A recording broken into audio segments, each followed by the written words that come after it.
When you're trying to...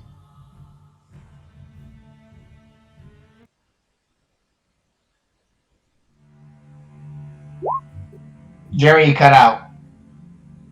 Oh, yeah, we lost you. Jerry? I know, 1 second.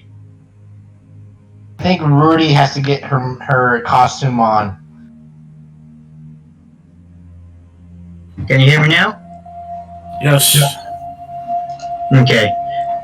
When you're trying to enter an evil fortress full of people who would just love to slap slave collars on others, the last thing you want to happen is to be confronted by a pair of evil green eyes at the entrance claiming, "I have found our rat problem."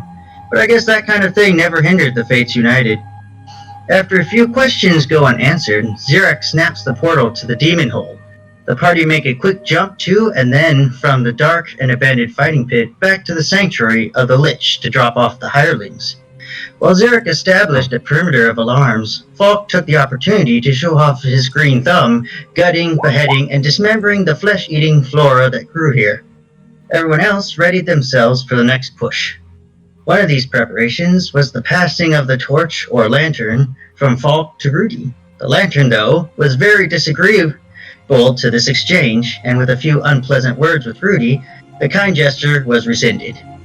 It was when the alchemical concoction that Leomorn had been mixing exploded that the party decided that their reprieve was up. Returning to the Aquatis, the party made their way into the next room, easily avoiding the traps set against them. Doors opened to a large round room, a pool of water in the center with 4 chains descending into its depths with a pair of orbs along one wall. 2 sets of stairs ascending on each side to doors leading into another room. I wonder what could be anchored at the bottom of those chains, Xeric wondered, eyeing the chains. But be careful what you wish for, because at that moment the chains slackened and the giant turtle rose and lumbered out, the chains protruding from its shell.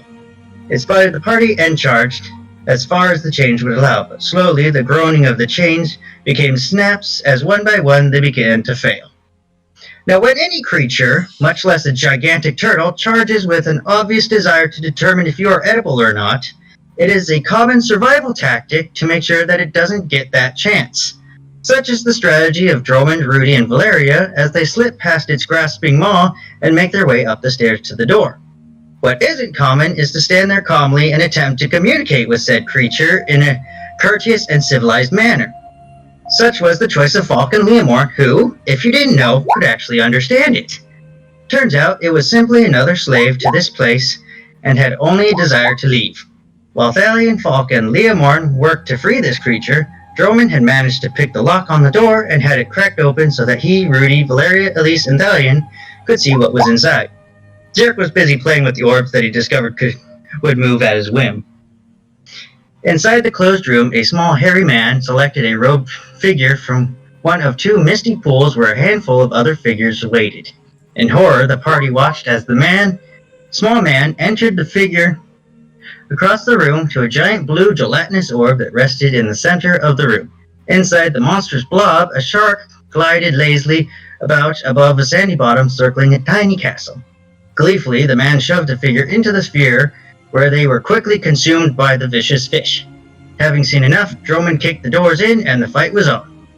Overeager to engage, the party charges in. Their attacks bounced ineffectual against the shark bowl, which even seemed to strengthen from a lightning bolt from Rudy. As quickly as the party showed themselves, the little executioner vanished.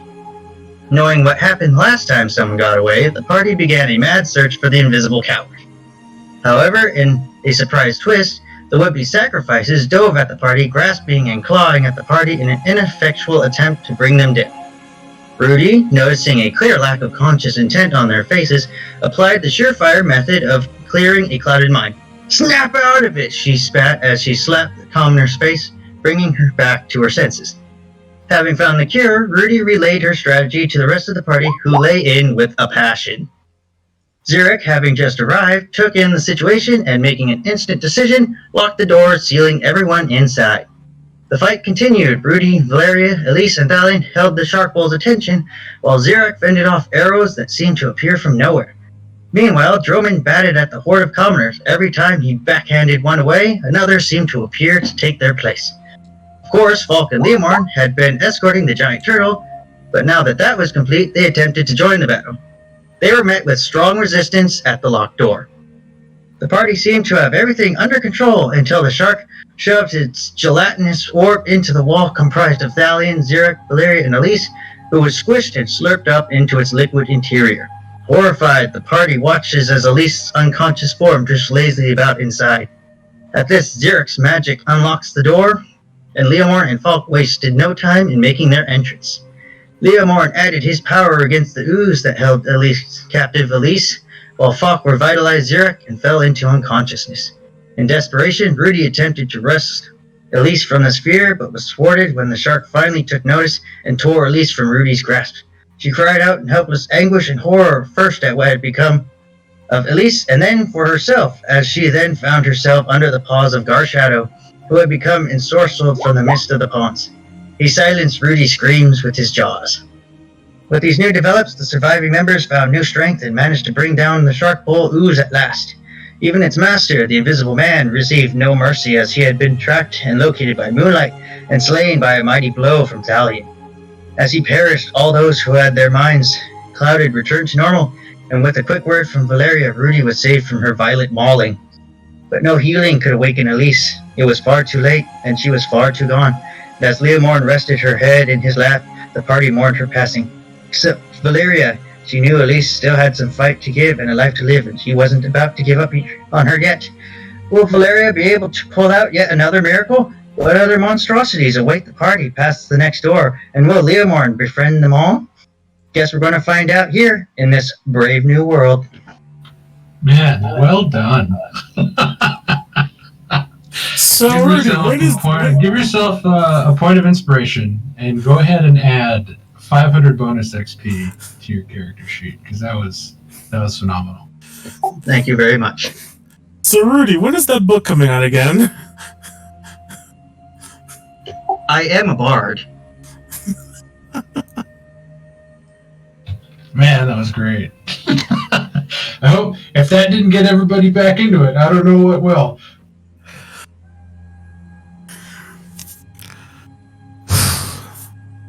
Alright, I'm going to move everybody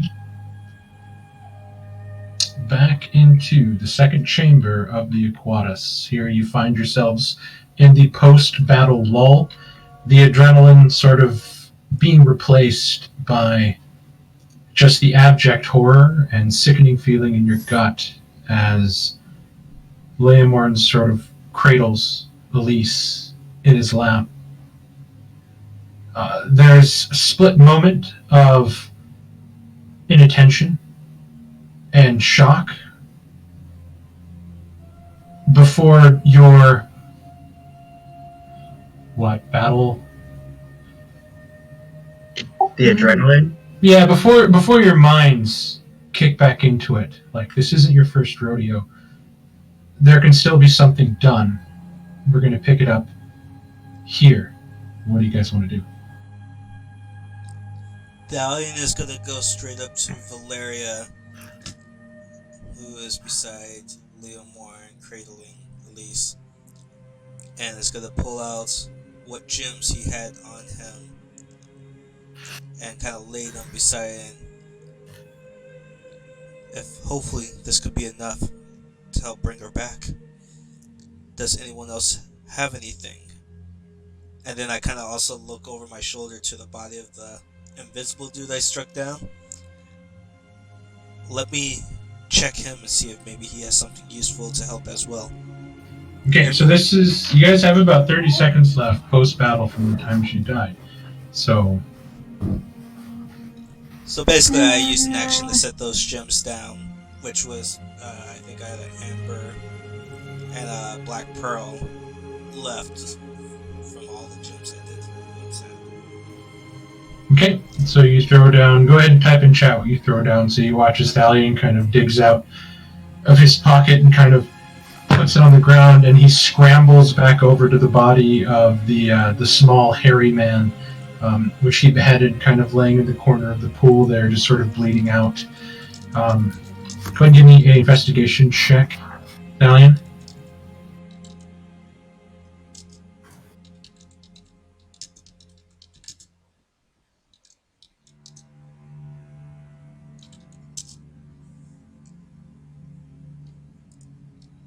Sorry, you said investigation? Yes, since you're searching the body. Do you remember where you got those earrings, Valerian? I know that Droman gave them to me. I think they were maybe one of the... I think it was one of the vampires, but I could be wrong.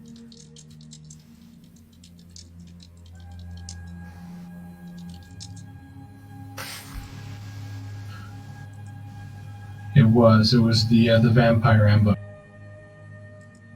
Okay, so you have 2 diamond earrings in your hands. You look down, you know your spell as Thalion sets down the black pearl and the black pearl and the amber jewel, and you know that those aren't going to help you in this situation.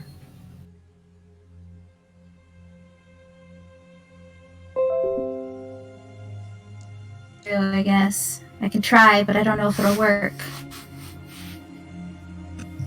I will go ahead.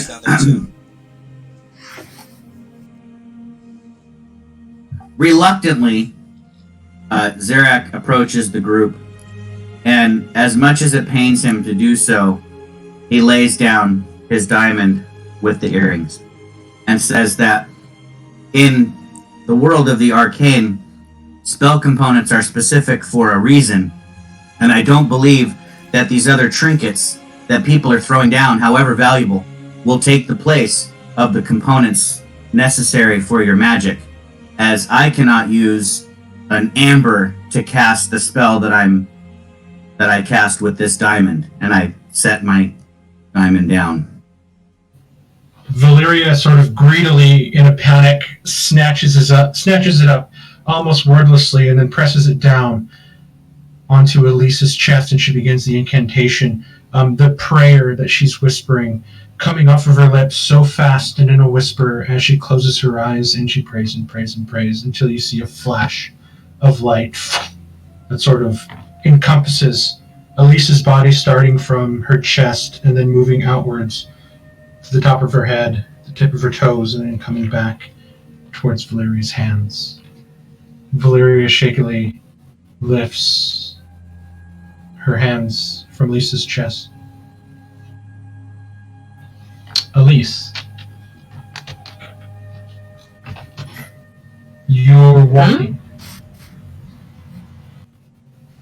down a side street. The roads here feel oddly familiar. Tall buildings shoot up either side, some in disrepair, some made of fine stone, all sort of crammed together in a mishmash. The cobbled stones beneath your feet sort of click and clack as your heeled boots walk slowly down. There is nobody here. For as big as this city that you love is, there's no one inside. But just beyond, there's a faint orange glow. And you walk further and further towards it. The fog gets thicker around your ankles as you move, and it begins to grow higher up to your knees as you move closer, and the glow gets brighter. The fog continues to move up your body, encompassing you. Standing in front of you, holding what seems to be a torch, the light now muffled by the thick fog, you see a silhouette of a tall, powerfully built man.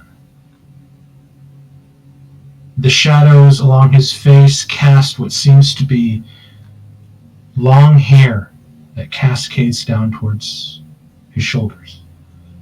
Upon his head is a hat. Protruding from each side, you see what seem to be the tips of horns. The head sort of tilts to the side, as if looking at you, moving up and down.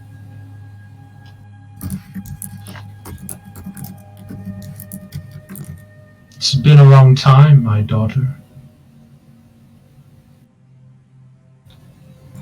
How do you find yourself in such a place?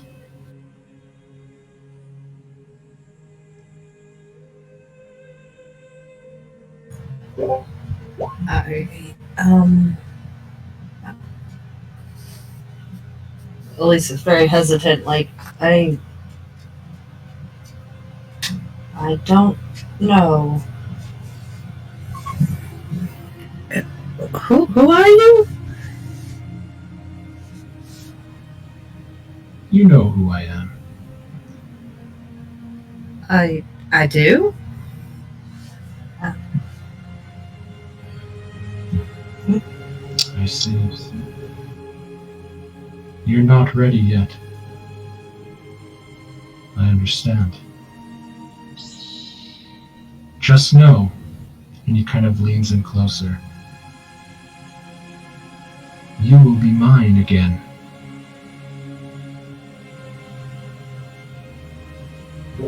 In a flash of light, you feel in your chest something growing warmer and warmer as the fog around you begins to retreat, as the light begins to almost exude from you, like somebody turning up the power on a dimmer on a light, until you flash. Take a breath as you look up to a domed ceiling as you begin to cough, looking around you at the worried faces of your companions, none so worried more than Valeria and Leomorn.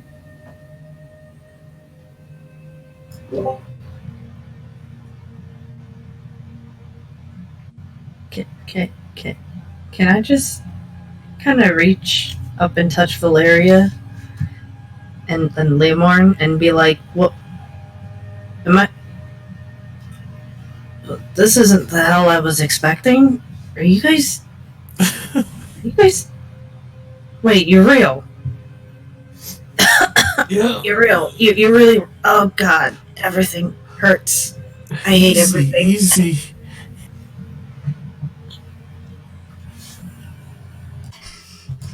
I was so worried it wasn't going to work.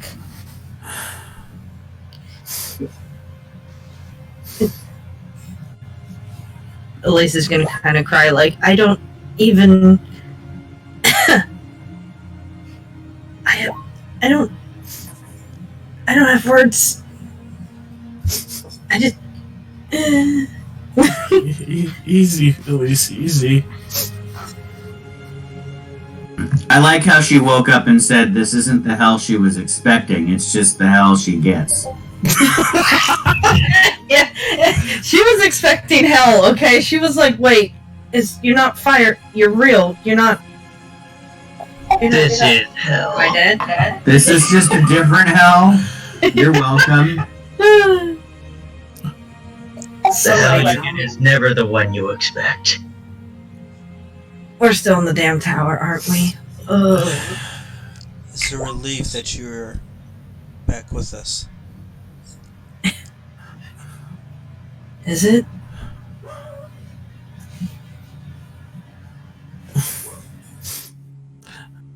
I will quickly wipe the tears of my eyes. I look over to Valeria. Whatever gods or goddesses you pray to, I will donate as much as I can to prevent this from happening. It is a relief to see that you're alive, Elise, as you are the only one in the Fates United that ever voices caution. And the fact that you fell was disconcerting. That we may run headlong into danger without at least someone saying, hey, maybe we should think about this first. Oh, Zarak. You know you're the smartest person in the room. You don't need me to tell you that. Don't inflate his ego already.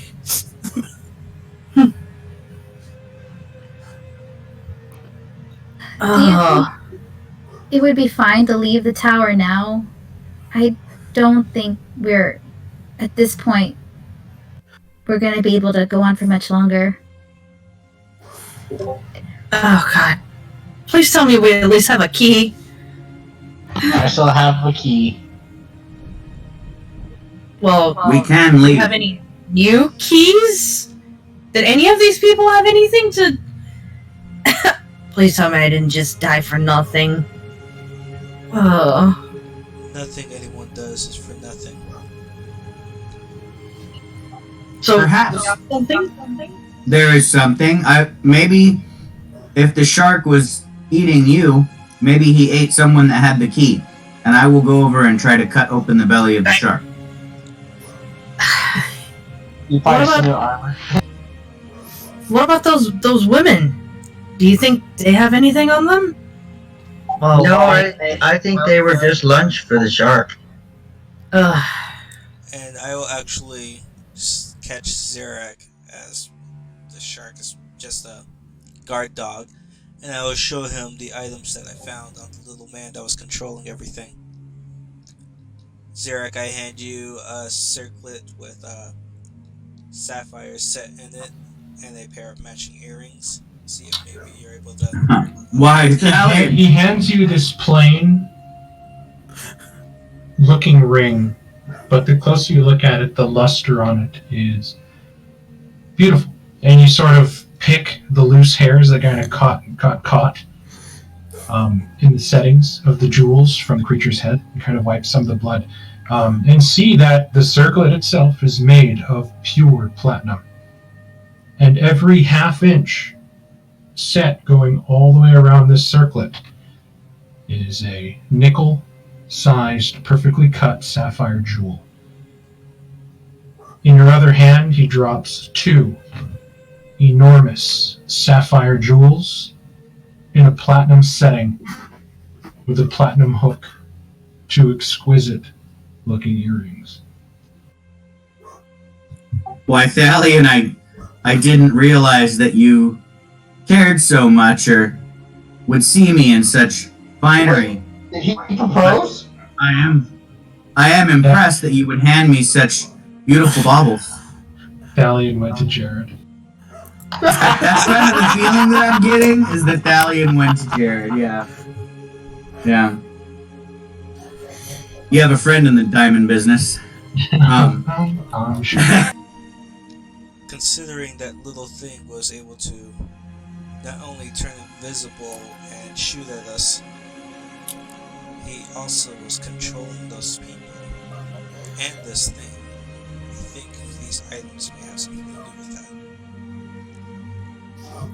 Well, at least I still have my pearl. I should be able to identify them. But perhaps we should do that elsewhere, where it's safer. Paul, give me a perception.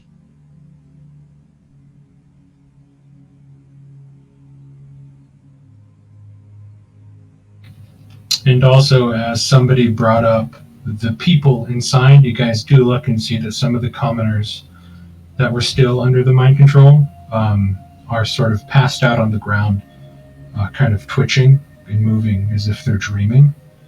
And you look at Garshadow and you see that he too is sort of laying down and breathing really fast. His paws are twitching and moving. According to my sheet, I have a passive of 16. Oh, okay.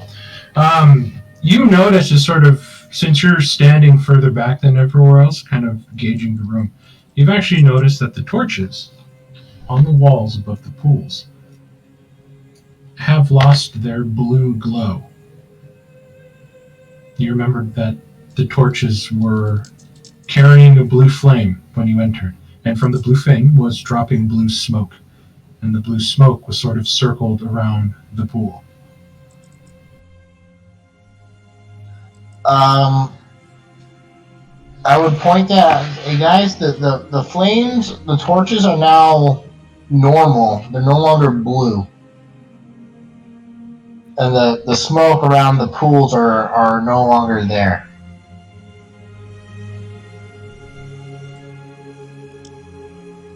Now he's gonna go to Garshadow to try and mend his wounds and see if he can wake him.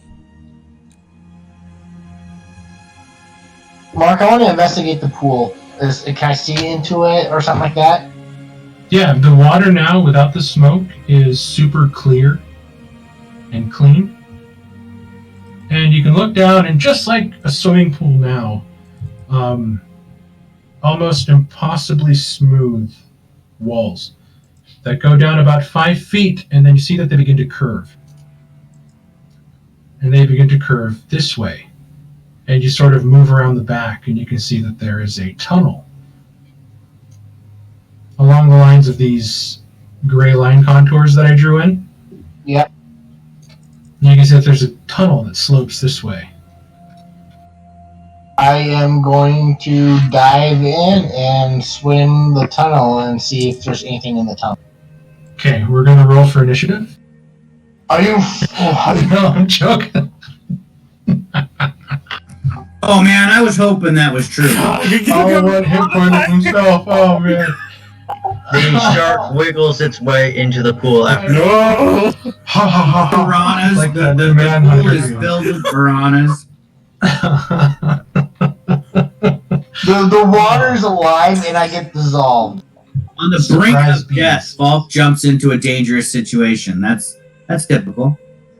So you guys watch as Falk sort of takes off his outer robe, takes a deep breath, and then just dives in, disappearing into the water. Falk, you go down to the bottom and you open your eyes. The water is fresh. There's no salt, nothing stinging it. And you begin to swim. And you swim underneath. And it's only about a 5-foot diameter, so it's being inside, even though you can kind of see the light from the other side, you still get that claustrophobic feeling of getting kind of trapped inside a tunnel underwater that's just inescapable.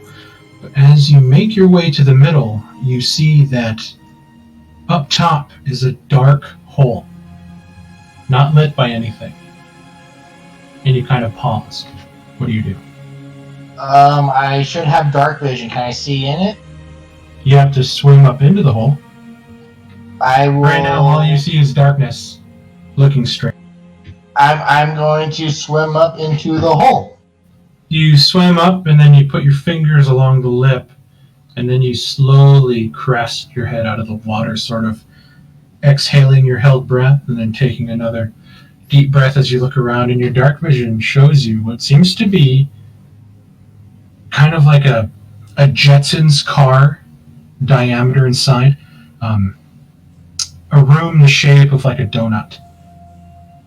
Pretty long in a circular area, but not too tall. Something that a small thing would live in.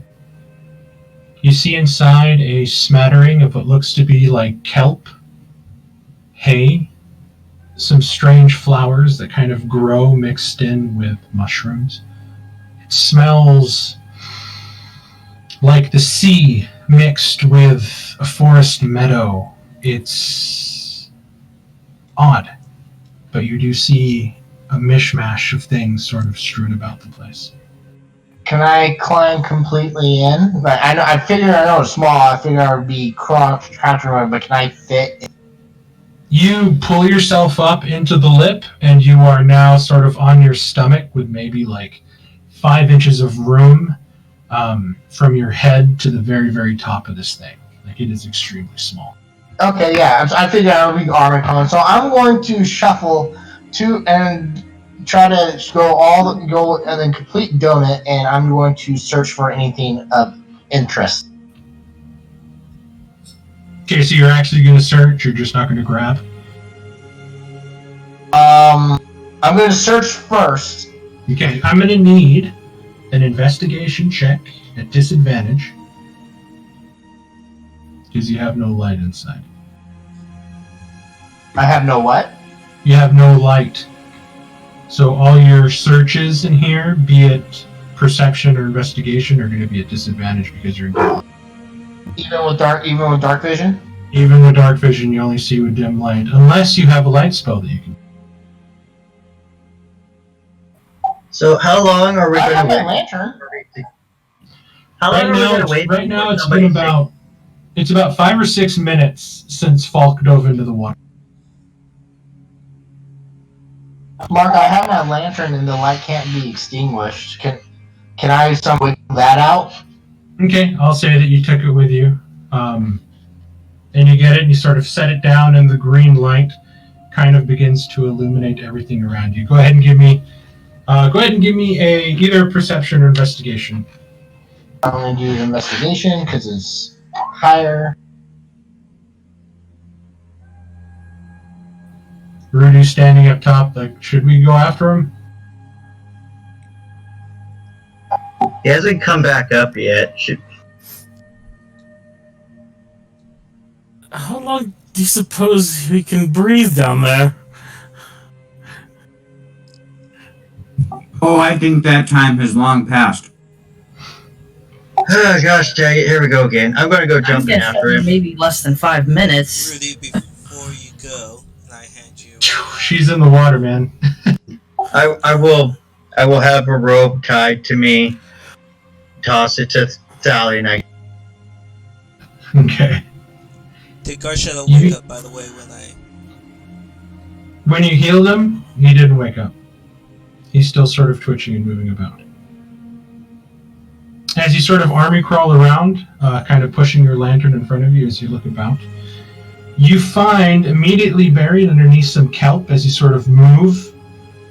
You hit it with your elbow and you kind of expose a corner of what seems to be a ivory case the size of like a cigar box, kind of hidden underneath some leaves, and you kind of take that and push it out into the open, put it in front of you, and you keep crawling and pushing your lantern. You look around, and then you bump something else that's heavy, and you feel it, and you lift it up, and it jingles with the sound of coins. You put it on top of the ivory case, and you begin to move around. You kick something against the wall as you try to turn, and you look back, and you see that there is a small blackwood box that you just missed kind of stuff in the corner, and you kind of turn around and grab it, set it in front of you, just as Rudy breaks through the water, kind of almost scaring the crap out of you. Rudy, you look inside and you see the green glow that you chased up, and you see Falk with his disconcerting speaking lantern. A bunch of things in front of him as he's kind of army crawling in this small donut-sized chamber covered with flowers, leaves, and kelp. What are you doing? I think I found.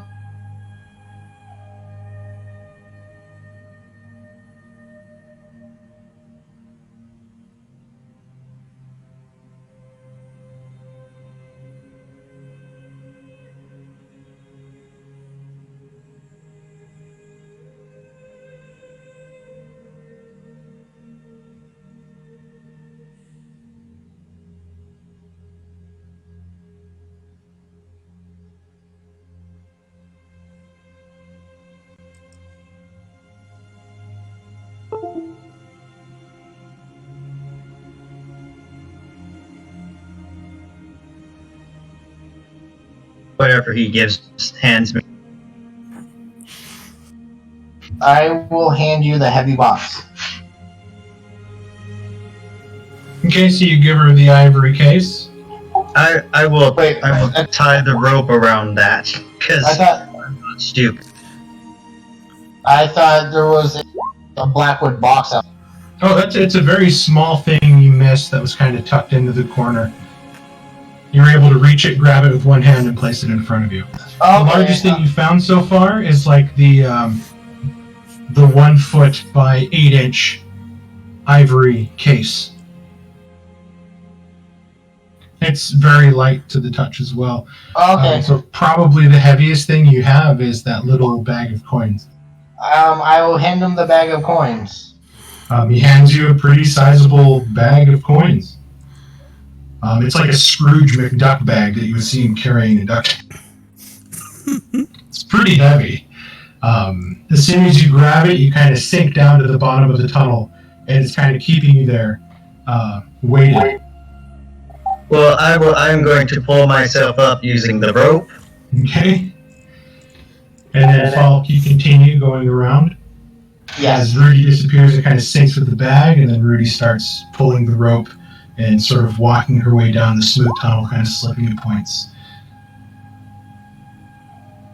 after you pick up the box, you keep moving around, and your hand slashes in front of you as you're kind of looking forward, and you touch something, and there's a little tinkling sound. And you look quickly, and you see that there's a ring that's sliding across the smooth stone towards the opening of the water. Give me a dexterity saving throw. Or give me a dexterity check, not a saving throw, sorry. You scared the crap out of me.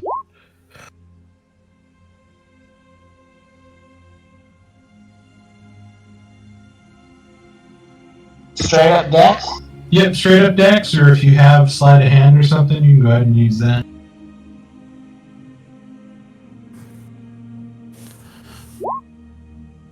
You reach out and you cup it, Bilbo Baggins style, keeping it from dropping into the water. And you hold it in your hands and you sort of bring it to the light and you see a silver ring with a black gemstone. And you sort of try to see the details, it's hard, but it looks like a rose has been cut into the gemstone on the ring. You kind of slide it onto your finger and you keep moving. And as you finish your circle, the only other thing you find underneath everything else is another case. Except this one seems to be wrapped in oiled leather. It does have some heft to it. Not as much as the bag of coins you found, but substantially a little bit heavy. So now you have a case wrapped in oiled leather that's probably 3 feet by 2 feet and maybe 6 inches deep. You have your ivory case, a small blackwood box, and a little ring on your finger. So I wrote down cigar ivory case, blackwood box, case wrapped in oiled leather, and ring with rose gem. Yes. I'm doing. I look around, double checking. I will grab, shuffling everything. I grab my lantern with my teeth and I plummet into the water. Trying to walk with all these things as you're kind of weighed down by some of the stuff, because you're not very heavy yourself, and these things are just enough to keep you from being buoyant, and you're sort of having to move around, and without the help of a rope, you're just kind of slipping, and eventually like you kick off a little bit and kick with your feet for a while and right yourself. And then you guys watch as Falk's head plops up from the top of the pool and he, help! And then he sinks back down, and then he jumps back up, please! And then he sinks back down. Hey, Rudy, I need your help. I promise you won't drown this time. I don't know why I said that, but... And reach in with his arm and just pull the skinny Falk up. Thalion kind of reaches out, and as you jump back up and break the water, he grabs you and kind of brings you over towards the wall, and you kind of dump the load in your hands onto it and pull yourself up. Kind of take a breath and enjoy the cool water kind of dripping off you. For what it's worth, the water itself was like a perfect temperature. It felt really good. It was refreshing. Yeah, it's very refreshing. I look, Leomore, you might want to check out the hidey hole I found. There were some interesting plants that might be useful to you. A hidey hole? Where? Under the water. But I cleared out what I believe to be the little guy's little treasure trove. Do you know how to swim, Lemon? I mean, of course you do. You're a storm sorcerer. Might want to check it out. Well, If you can hold your breath long enough. I need some herbs as well. If you have trouble swimming, I have something you can use. And I will describe that I saw mushrooms, seaweed. It seemed like an underwater forest. Rudy, before Yes. all this happened, as you brought the bag up, Underwater kind of set it float. down and you dragged yourself off. Did you look in the bag? Once I get out, I will open the bag. You sort of untie it, open it up, and inside you see just an embarrassment of riches. You kind of stick your hand in and you pull out a handful of platinum coins and you set down. You sort of empty the bag and kind of stack everything up and count out about 200 platinum pieces inside this bag. Nice. This has happened. He's looking at why. This is while you're sort of slip sliding along the underside of the tunnel, trying to make your way up. Okay. Yep. I suppose I can take a look. And I'm sure I got the swimming. I'm sure I got, though, if you want to help Valiant, I wouldn't object. Oh, get in the water. You're a natural born fish by this point, right? Valiant will stand by the edge and kind of drop his bag and cloak, but I'll wait for Leo to jump in first so I can watch him. I'll just approach it. It's like, okay, I got this. I got this. I can help you if you want. Is Liam Morin a swimmer? Has he swum a lot? Is he scared of the water? He's not scared of the water. It's just there's not that many opportunities swimming when you're in the city, Okay, that's what I wanted to hear. Go ahead and give me an athletics check. All right, I'll just like, okay, I got this. I got this. 1, 2. Again, I'm making an offer. Oh God! Liam, I can do this by myself. And he jumps in, and he immediately begins to drown. You guys are watching him splash around and he needs some help. Can I go? Can I go help him? Since I was waiting for him to jump in to see if he needed help, I would. I'll say both of you jump out, and you guys just kind of hold Most him up. And just disappointing kind of storm kicking as you're sort of holding him under the armpit and keeping his head above water. I will prestidigitate a big inflatable swan. The floaty appears underneath you. and Lemon, you're not supposed to inhale the water. You're supposed to swim in it. I You am. know how to swim by now. Sheesh. After seeing Rudy do that, I'll just look over to Thalion. I'm being I'm being mocked here, aren't I? Yes, you are. I do believe, good sir, you are. I hand Lemon Leo Morin herb that will allow him to breathe under the water, and I say, "This will help you." Are you sure? Good call, Thalion. Now no skill is required. Go ahead, jump in again. Thalion procures the herb, throws it in your mouth, and you chew it up and eat it. And it's got this strange minty taste to it that immediately turns into a raw oregano leaf in your mouth with the aftertaste.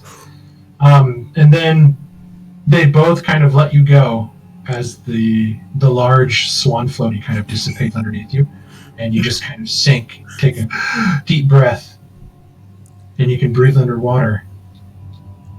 And this is when I'll go in now and kind of help guide him. And trying your best to do what Thalion's doing, you sort of kind of awkwardly frog kick and try to move in the same direction, and eventually you guys make it to the small inner circle inside and kind of break the water. Falk, what are you doing now that you're out of the water? Kind of. Well, I was gonna wait to look through the stuff and when they get back, because I think while they're underwater, I think that we should. I'm gonna say, I think we're all beat up.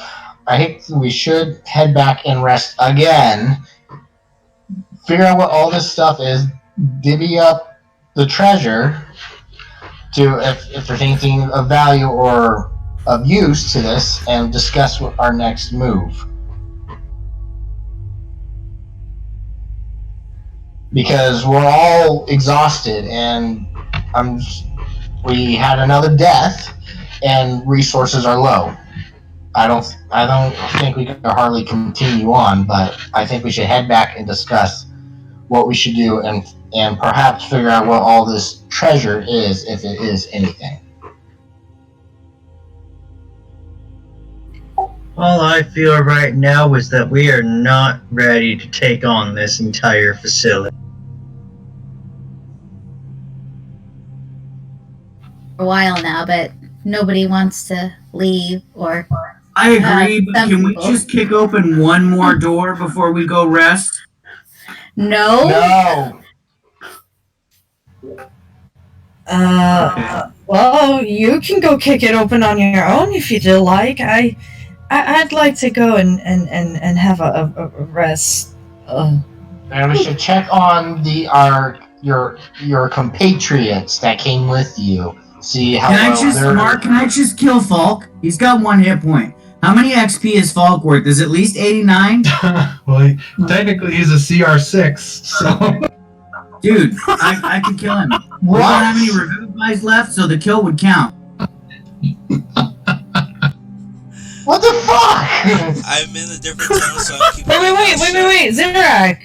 Isn't there still 2 ladies over here in the corner that you could, like, bitch slap to the ground or something? Oh my god.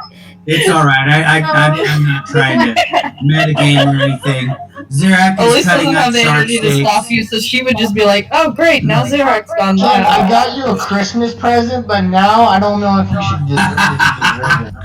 So Zirak is gonna cut up his shark steaks and think about the power that is at his fingertips that he can't quite achieve. I think that since the ooze is dead, the shark is considered a separate enemy, and since Xerac is cutting it up, he gets the XP. I like that plan. That's not how that works. If there's any beta sharks inside the shark, maybe I can kill them. Xerac, growing up so close to the Gift in near Saradane City there along the coastline, you've heard and tasted a lot of the sort of seaside cuisine, and one of the sort of delicacies there that you know of is shark's fin soup.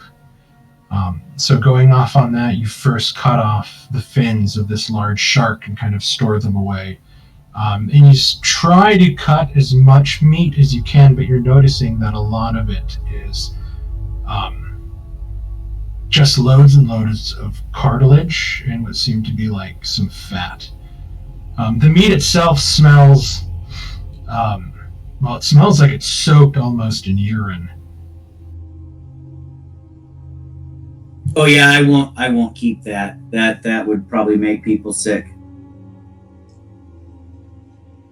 By the way, Mark, did you want us to roll for what we pick once we break the surface? Yeah, so you guys poke yourselves up in the middle, and you kind of bench press Leomorn up, and he grabs the lip, and he kind of pulls himself up, and you give him a boost, and then you join him. You see that's very close quarters. Maybe one of you can jump up onto the lip while the other one kind of holds onto the edge and kind of stays in the water. But you look around, and with your dark vision, you do see the outlines of what Falk described. You see like grayish outlines of what look like flora, some small round nubs of mushrooms, and it seems like the entire floor of this place is covered in kelp. Surprisingly, the air inside here is clean. There's a slight oceany tang to it that kind of touches the back of your tongue, but it's fresh. You'd imagine that air in such an enclosed space like this would be at a minimum, and that you would breathe it all out before it got stale, but maybe the plants here serve another purpose.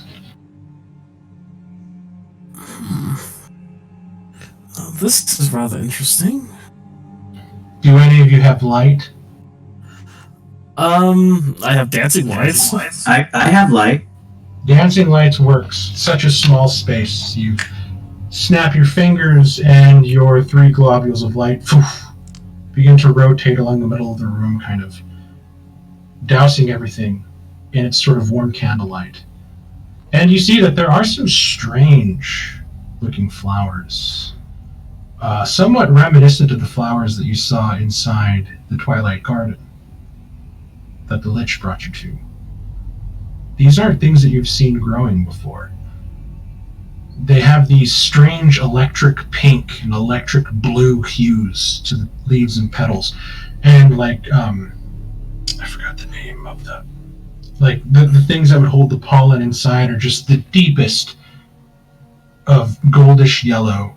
The mushrooms themselves sort of seem to move in place as the stems would move, and you can watch the actual caps kind of like moving in and out like they're breathing. And as you sort of take all this in, you actually watch as the kelp kind of slithers a little bit, covering areas that you're thinking that Falk might have disturbed. Very slowly. I don't know if these are safe enough to even pick.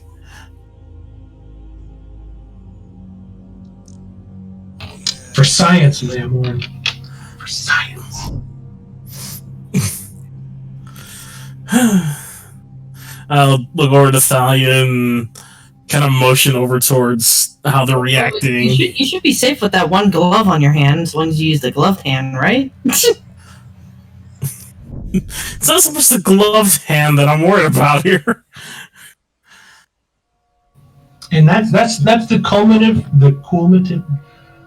I'm going to say it. The cumulative. Jesus Christ! The cumulative knowledge of both of you, Thalion, growing up in the Amrith Wood, seeing all different kinds of flora and fauna inside.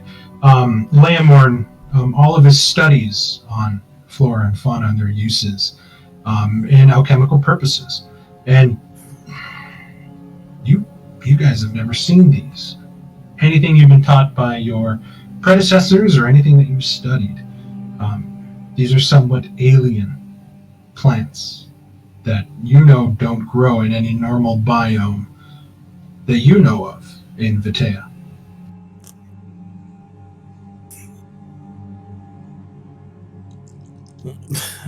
I'll look over to Thalion's.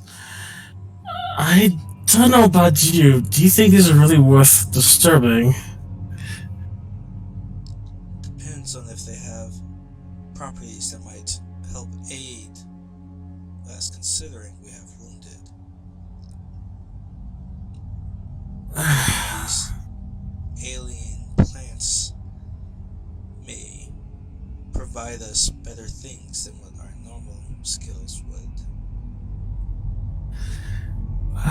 Maybe, but I do not like the way how they're reacting.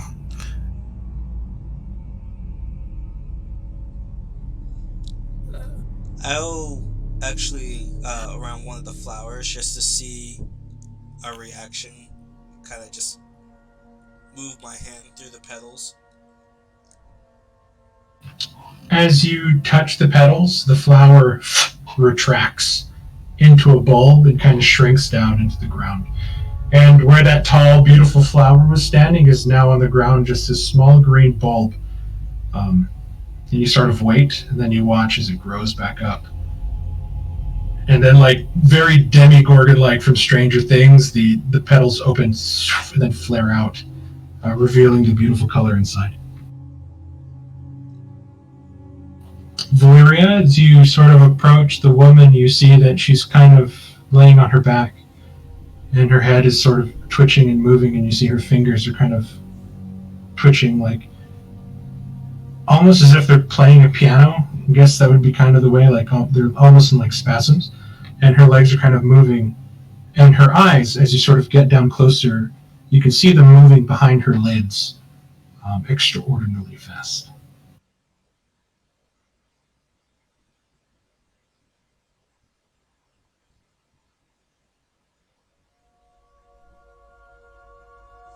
Maybe she's having a seizure, I don't know. Try to sit her up and try to shake her awake. You sit her up and you shake her awake, She doesn't wake up. You're sitting there kind of resting her back on your knee. As you're kneeling down, you're sort of slapping the side of her face, and you see that she's just kind of twitching, and her eyes are moving in this dreamlike state. You look to the woman laying on the ground and see that she's doing the same, and you look back to the other one against the wall, and she's doing the same. And you were close enough to Garshadow to see that he too was having this sort of strange dream. No, I don't know if they can wake up.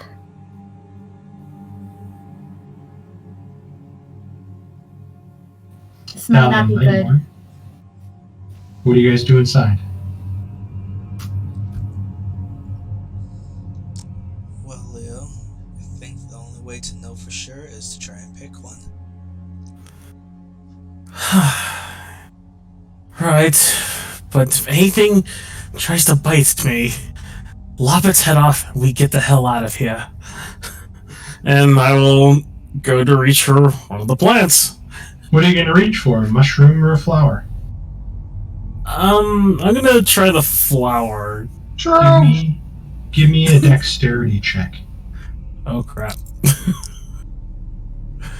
Dexterity check thing. Oh. You shoot out and like chopsticks trying to catch a fly. Your hand just closes around air and you look down and you see that the flower bulb itself is down on the ground as your hand kind of hovers above, and then you move your hand back, and after a moment the flower begins to sprout back up, revealing its petal. Blast! It's faster than I thought. Let me see if I can take this, snag it up. Give me a dexterity Be check. my guest. I would, while Xerox cutting up the shark, I would describe to him, describe again what I saw them the plant-wise, and ask, hey, out of curiosity, does anybody know what kind of crap these plants are? Dalian, you shoot out, and then you pitch right along the stem, and you actually see the flower kind of wiggle a little bit, and it releases a puff of yellow pollen, and you pluck it from the ground, and you see that the petals stay open as you have this flower now in your hand.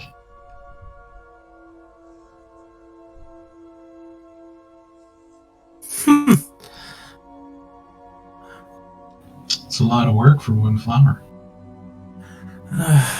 Lord knows what'll happen if we try to get the rest of the stuff down here.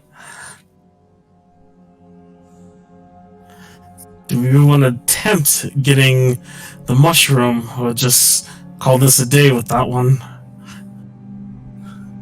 Maybe see if we can snag 2 more or so. We'll just stick with the flowers for now.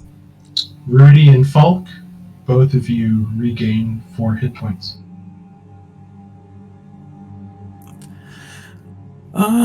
Right. Oh, I could pretty sure I can grab 1 or 2 flowers. I feel, do I like feel myself like the scratches being healed? It's like a caffeine burst. It's kind of like somebody put smelling salts in front of your nose. It was very quick, and like the sort of fatigue of being so beat up kind of went away for a second, and then it came back in. You look down, and some of the cuts you did have are gone. Not fully healed, but like instead of an open slice laceration that you were sort of closing off a little bit, you see like this angry pink sort of scar from where the wounds closed but not fully healed. Right. Okay. Can I try to take a guess as to why this has happened? What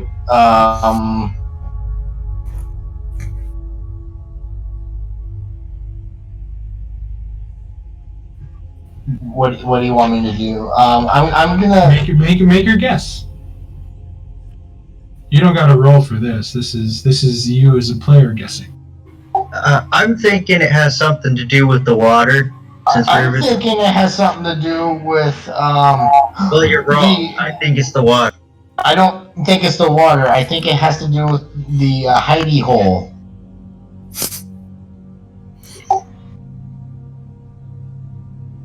The guy with the little man's resting place. I will mention to Zurich, hey, my wounds just healed up. Is there something special going on about me? Am I running hot with my... Lamorn, what are you doing? You look the same to me. I'm going to try another attempt at another flower. See if I got any better luck. You're going to go for a flower? Go ahead and give me a dexterity check. I'm going for a second one. Okay. Hearing Rudy and Falk talk about the water, I'm going to take my boots off and I'm going to kick my feet in the water. I think it's the Lamorn? hidey hole, not the water.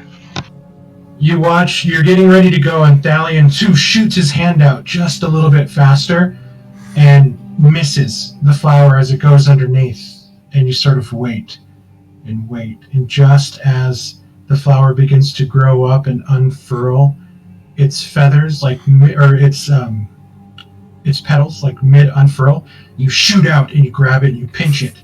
And almost as if the flower itself kind of felt a little bit of pain, you watch as the petals fully open and kind of vibrate a little bit as you pluck it. And now you too have a flower. The DC for harvesting these things is DC 17.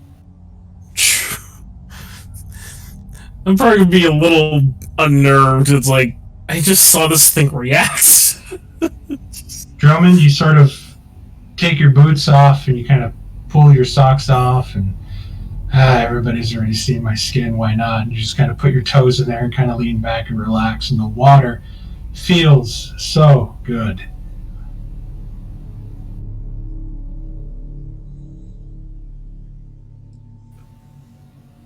You no longer have athlete's foot. Yeah, you guys are 1-1 when it comes to flowers. How long do you guys plan on staying down there? I'm ready to head back to the others. I'm more worried about everybody, but You're not gonna get a mushroom? I would probably only try 2 more tries and then he would turn back. Okay, give me 2 dexterity checks.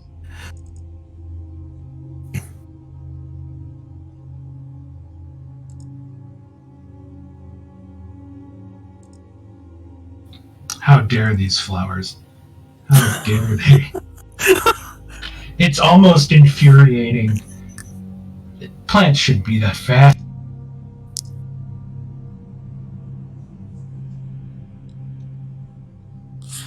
Okay, let's go turn back and check on the others. right behind you, and I'll scoff at that idea of the freaking floaty. Just, I will get better. I swear I will. Falk and Rudy, you guys regain 1 hit point. Drummond, as you're kind of washing your feet, you regain 6 hit points. God damn it. Oh, that feels so good. After a moment, you guys sort of peek around on your way up, and you see a pair of bright red feet sort of dangling. I'll lightly smack him. A bar of soap. There's something there. You guys watch as Thalion and Lamorn emerge from underneath the pool, each carrying in their hand a very strange, colorful flower. We'll say. I see you just got a flower. You didn't want anything else down there? There was a whole lot of plant life. Lamorn, Thalion, Drummond, you guys regain 1 hit point. Rudy and Falk, you regain 1.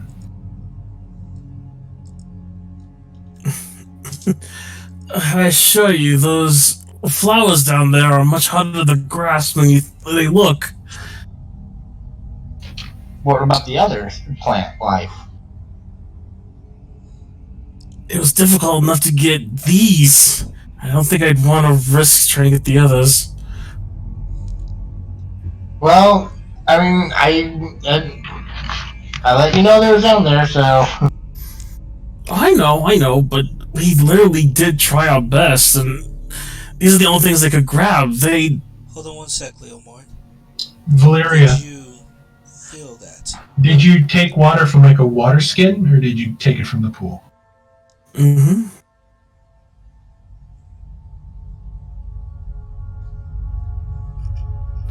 Carla?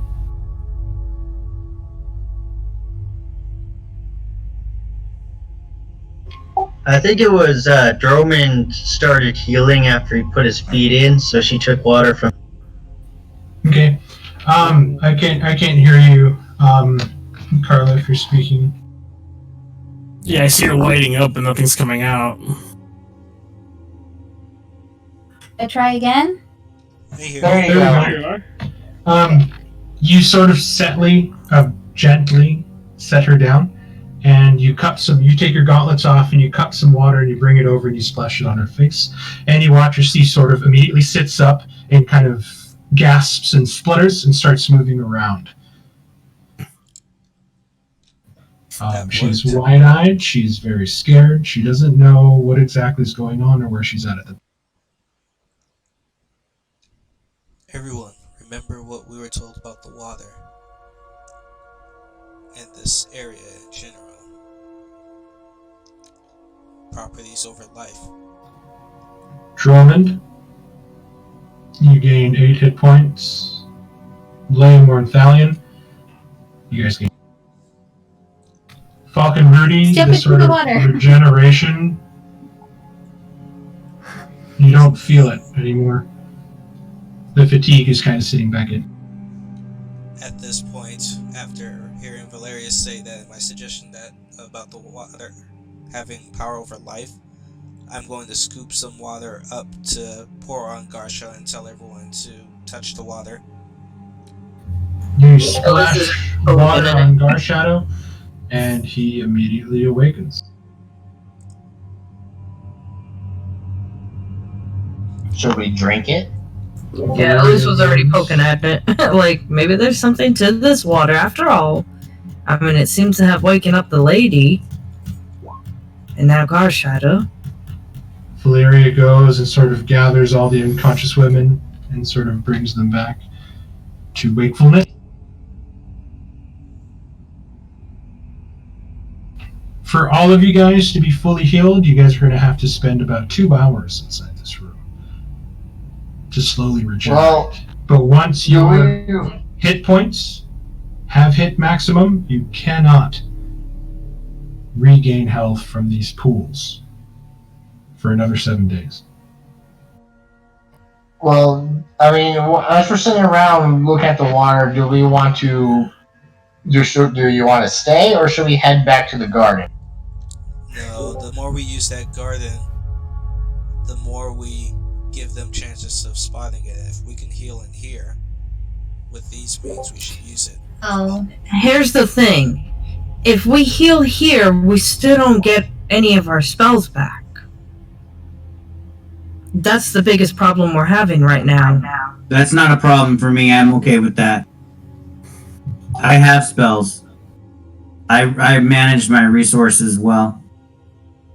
I was referring to Valeria. Didn't she just say she doesn't have much left? I mean, I don't have much left. I have 1 spell slot from each level. 1 first, 1 second, 1 third, and my cantrips. So, I mean, I'm okay. I can't heal Elise. Just nobody can die. That's easier said diamonds than done. And I did sacrifice another spell, Chromatic Orb, that I can no longer cast at all until we find Diamond again. Just because of how long ago it was we had our long rest for regaining spells, is why I thought he was suggesting we use this method and then see at least a little bit longer. That way we can actually benefit. You guys are due for a long rest. You guys actually skipped a long rest for a short rest Oh. and Oh, decided never to mind. push on. Because Xerak's like, hey, let's keep going. And everybody's like, yeah, we can keep going. And then you guys See, went back into the Aquatus. So I you guys feel are like actually- we you have guys can made. take a long rest. I feel like we have made 3 forays into this place and not retrieved a key yet. So are we? I mean, we're failures here. We're gonna go back and rest again and start our 4th foray into this place and hopefully maybe get a key. I mean, are we even making any progress? We're defeating 2 or 3 rooms and then long resting. No, we're not making any progress. It just seems as though we're just going around in a circle. We haven't figured out a way to get to the other levels or to this mother. We haven't gotten any new keys. We're just expending our spells and our resources and our lives and time. Entirely true. We do know how to. We just need to proceed forward a little more cautious. If we know how to, then why aren't we doing it? Same reason as what Diane has mentioned before. I died for no reason, is basically what I keep hearing from you right now, Well, Ryan. hopefully you died so that we don't have to fight a shark in a water bubble again. Perhaps There's this no room. guarantee, because like you said, I know. There's those portals, and the more we keep using those portals, the more exposed we keep getting, and the more exposed we get, the more they send more of God knows what else is going to come through those portals, or anywhere else for that matter.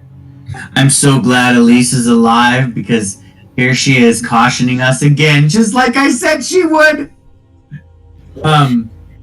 At this point, Elise is pissed off. She's just like, She's like, I died.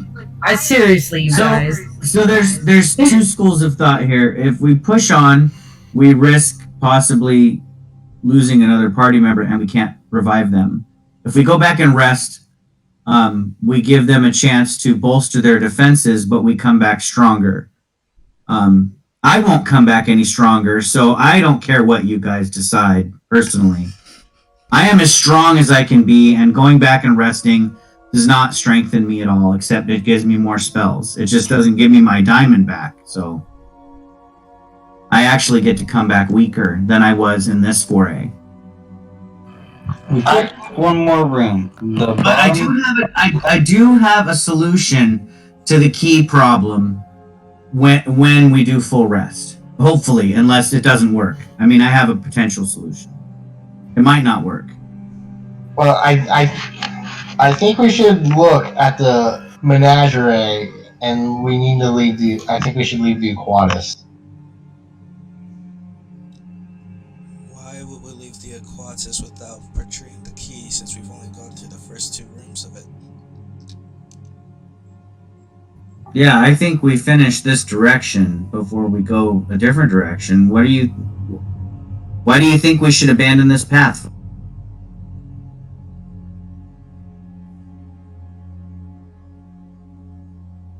And there would be an upside to going to the garden. We do have these civilians that we... Yes, exactly. We should. There. We need to check out. But that's just... I think you keep cutting out, Chris. I can't hear the finishing of your sentences. We should find a. We should head to the menagerie, and we should find a place that has apostles. This place has no the apostles had keys, and so far the keys, nothing in here has had a key. We've also only explored 2 rooms. Yeah, we haven't finished. There may be an apostle here. Okay, but the point about the civilians is valid. I don't want to leave them here, and I don't think we should take them with us. So perhaps returning to the garden so that we can provide them a safe space is the best choice. So I guess I vote we head back to the garden, even if it increases our risk. I'm sorry, Elise. I understand that the risk is great, especially for you, but you also need rest more than most anybody else here. Since you Oh, I'm not disagreeing almost with that rested at all. permanently. Besides, I'm worried about those guys in that garden. What if they're already discovered? What if what if we go back and they're not there, you know? What if they are killed or taken? We don't know how exposed we might have left them when we left. Plus, I think they should have a say whether or not if we should stay or go. I mean, I don't. I can tell you right here, right now, Falk, they're more than likely going to tell you they wish to leave. They were already saying that before they even went in here with us. They're terrified of this place. Yes, Our the hirelings hirelings. They're don't get to have a terrified. say, Falk. Who the hell do you think? They don't have a say. They're hirelings. They work for us. We pay them. Yeah, they do and what they we were tell them. absolutely terrified of this place. They wanted to leave from when we were They're just outside. employees. Yeah, we're the boss of them. I don't disagree with Valeria's statement, but they're not asking for more pay, so they're paid enough until they start asking for more pay. Well, okay, I'm gonna roll play. Wait, you're paying them? I mean, okay, well, Well, when the job is done, sure, we'll pay them. Define paying them. Because I Because don't think that was quite Is Roman gonna established. go kick in the door? I'm just Rowan, waiting. what's your passive perception? 15. As you make your way down, sort of along this area, you kind of stop and look down, and you see now what seem to be very fine, intricate carvings in the stone along this area here.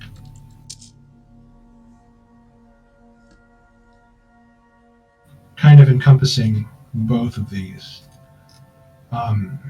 You remembered that when the Commoner Women and Garshadow came to this area is when they kind of went funky in the head a little bit.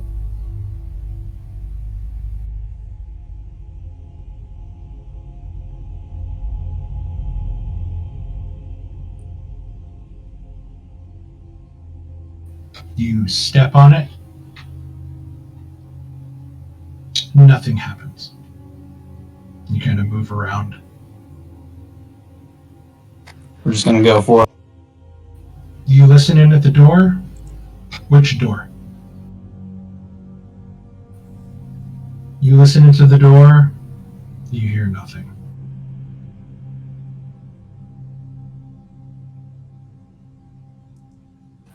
Locked or unlocked? Is it locked?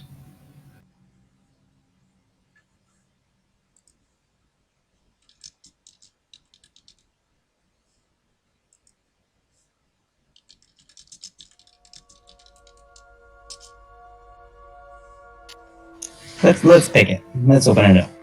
Just unlock it. Well, Drummond started moving before you guys decided that you were going to kind of swim in the water and kind of heal up. So what you guys have is what you guys have at the moment. You sort of grab onto the handle and you turn it down, and it does open. You open it and you immediately see that there is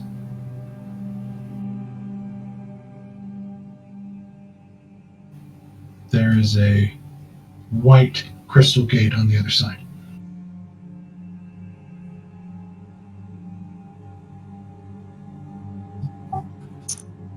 I'll go ahead and close the door and inform the rest of the party that we have one of those gate things, just a regular gate key thing. Well, the colors match the keys, right? So we don't have a white key, do we? the black key should open that door.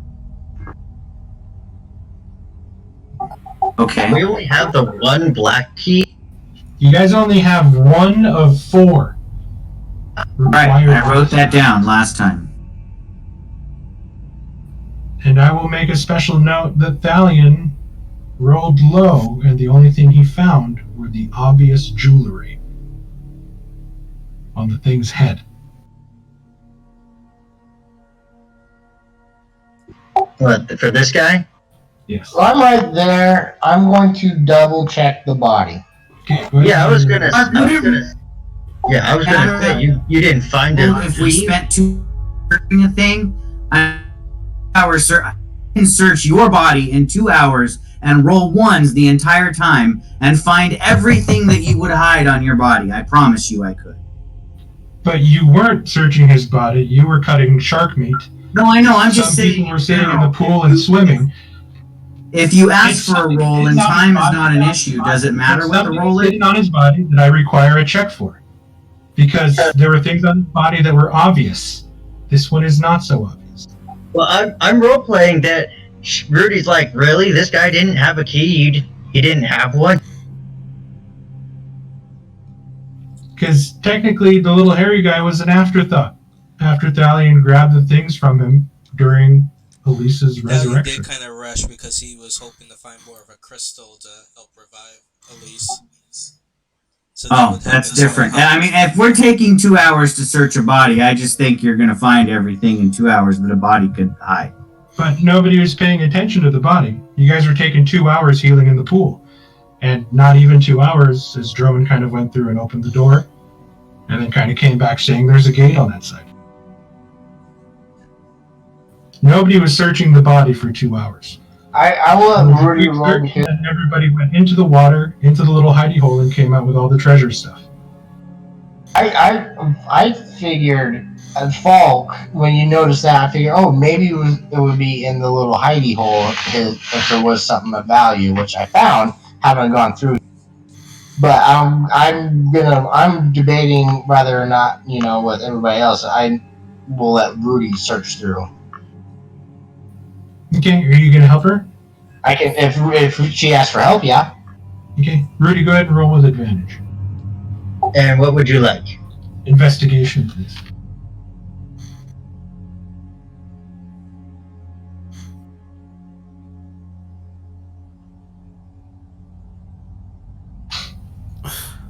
You search through the body and you find a lot of things that seem to be wrapped in small little leather pouches. Some of them are sticky, some stink. He seemed to be kind of like a hoarder in kind of different things. You kind of pull each pouch off. After about 15 minutes of opening up some pouches and seeing like rotted leaves, something you think and hope is mud. After about the 6th pouch you pull off, you find that inside one of the pouches is a crystal glyph key. I will hold it up triumphantly. Aha! What are you covered in? Best not to know. And I will clean myself. Prestidigitate myself. You smell much better now. Well, now that that's taken care of, are we going back to the garden or are we continuing on?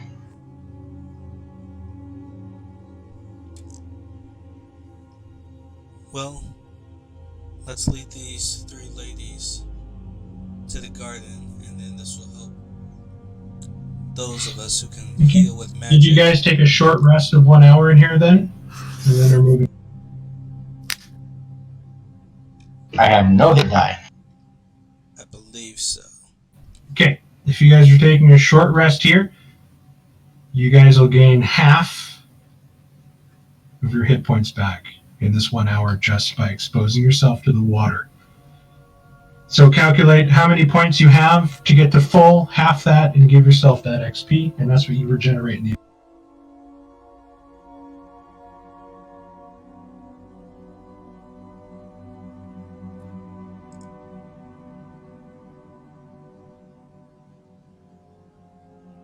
Wait, so we're at half health, right? You get half your health worth of hit Oh, points. okay. So So you were at 5 hit points, I think, Falk. I was Or at 7. 7. So you had 20 left, so you get 10 hit points back. So you should have 17 out of 27.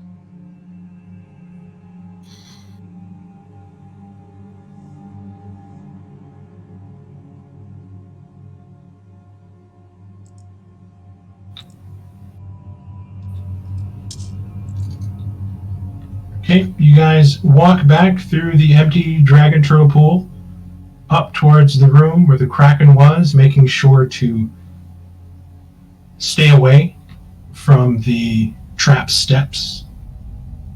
The stark reminder of one of the commoners laying sprawled out with a bolt through her head, kind of reminding you guys that, oh yes, we need to be careful here.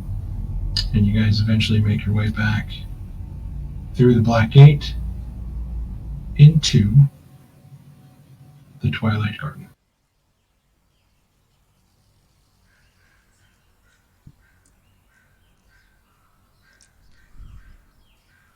Were the braziers turning before?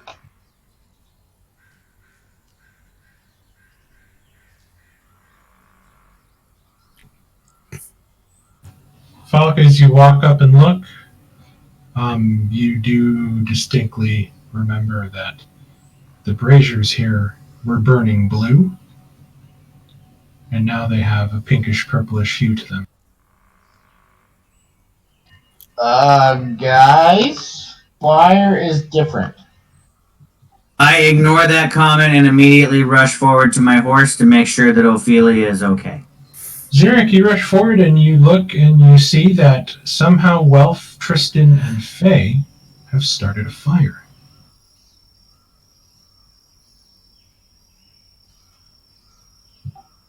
Good on them for staying warm. Did they have fuel for a fire? You guys didn't find any firewood when you came through. I asked Tristan where he found the fuel necessary to start a fire. We just kind of said out loud, it'd be nice to have firewood. And then it was just kind of there. I hope it's okay that we used it. I immediately look up to the sky and say, it'd be nice to have a handful of diamonds right now. And I hold out my hands expectantly. Nothing happened. A man named Neil Diamond falls in your lap. Well, I kind of turn one corner of my mouth up in a half grimace and say, well, I guess it only works for wood.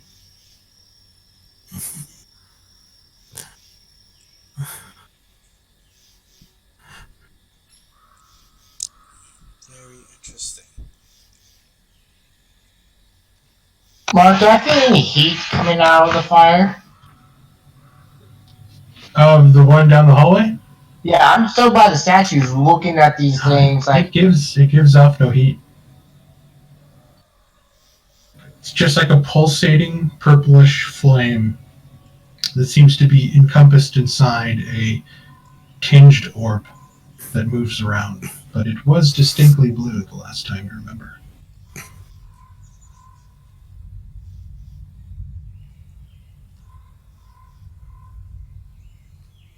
Everything is still there, Zarek.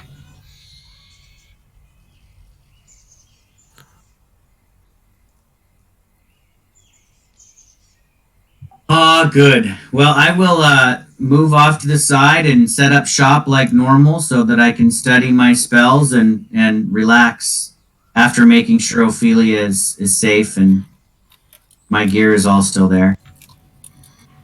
Zarek, you watch as Tristan pulls out a fishing pole, moves to the water, and casts his pull net. And you see him wait there for a bit, and then he pulls out what seems to be a trout.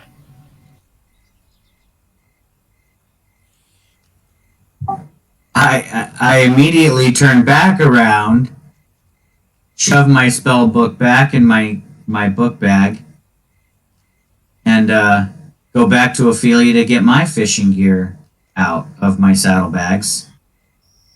Now I kind of want to while away some time fishing as well. He kind of sees the surprised look on your face as you look back, and he's like, we saw them swimming earlier. We caught some already. They just kind of appeared. That's fantastic. If we catch a few, maybe we could make some fish, and I brought some shark fins. We could have shark fin soup for dinner with trout. He just starts fishing away. What was that, Fall? Huh. Are you going to use some of that infamous fish sauce if you still have any on you? Well, if we catch the fish, then I don't need to put fish sauce on it, since it'll already taste Oh, like to make fish. it just an idea. But I could add flavor. At least if you would like an extra flavorful bowl of soup, I would be happy to make you one. This gives me an Because idea, I'm not yeah. hungry by the time I go to sleep. I shall suffice.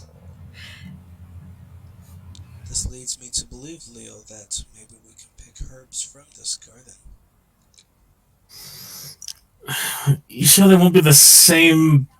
They won't give the same resistances as these, right?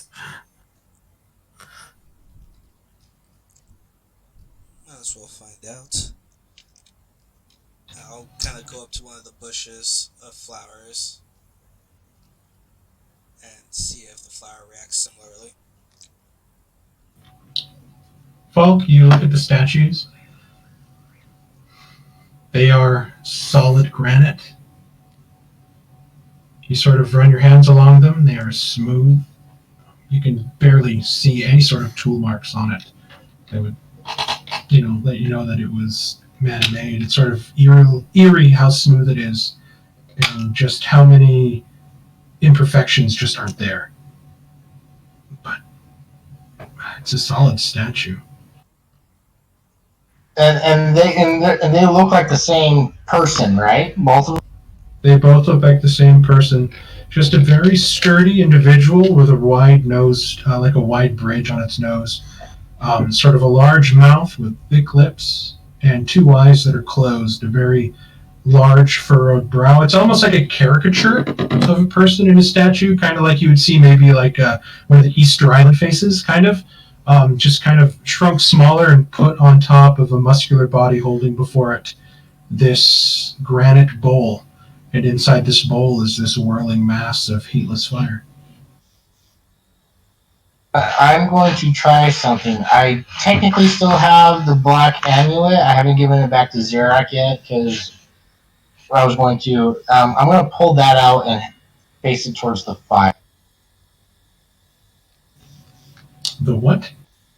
The glyph key, the black glyph key. One of the four that we're supposed to collect.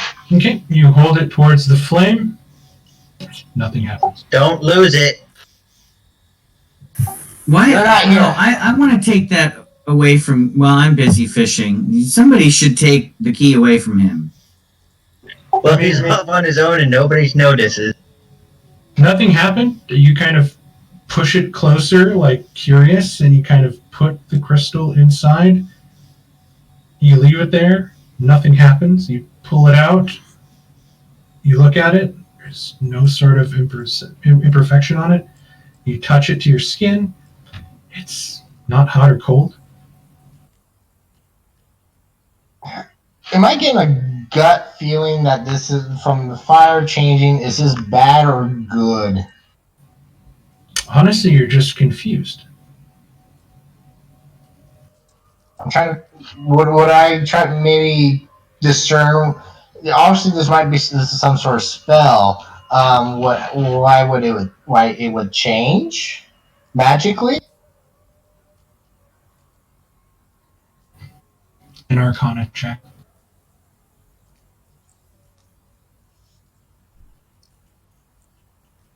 While he was doing that, was I able to pick any herbs, or did they? I mean, you walk through. There's no herbs here. There's no like green herbs. It's a garden full of flowers and like cut bushes and trees. You walk up to a bush that has flowers on it, and you pick some of the flowers on them. They don't retract from you. They don't move. They smell quite nice, although you're not quite sure where to pinpoint their origin.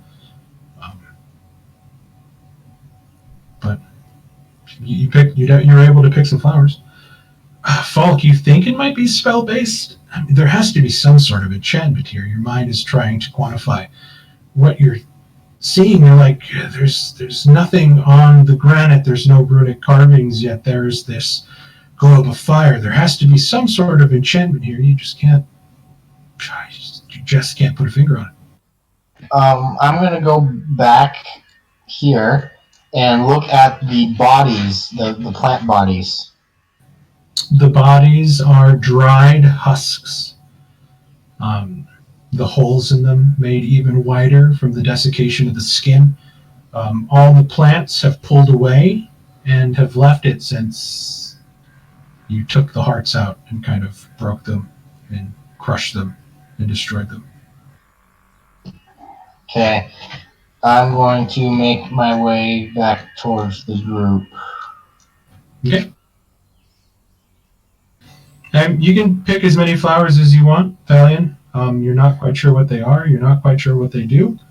But you can pick as many as you like.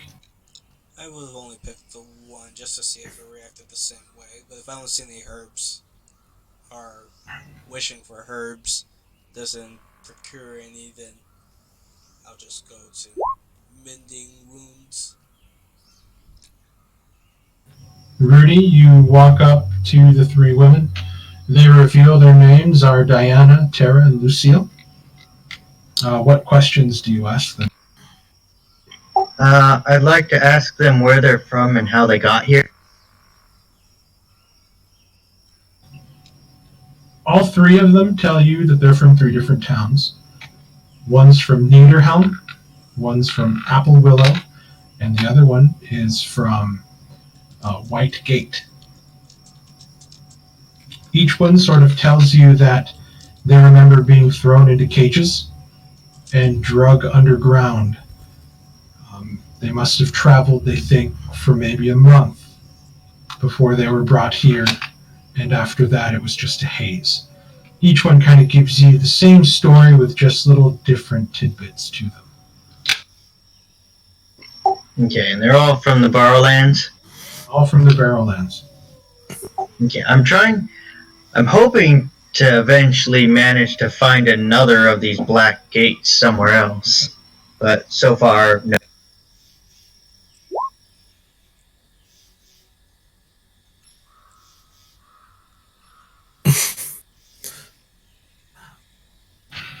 They're pretty willing to go with you if you ask Drummond.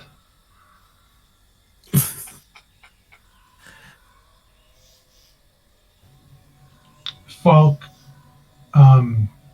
Welf looks to you as you ask, and nobody's came in here yet, but like I told Zirak earlier, when we thought about firewood, we found some. When we got hungry and kind of looked at the water and thought it'd be nice to have fish, they were fish. Can I discern if he's lying? I just want to be sure. Go ahead, give me an insight check.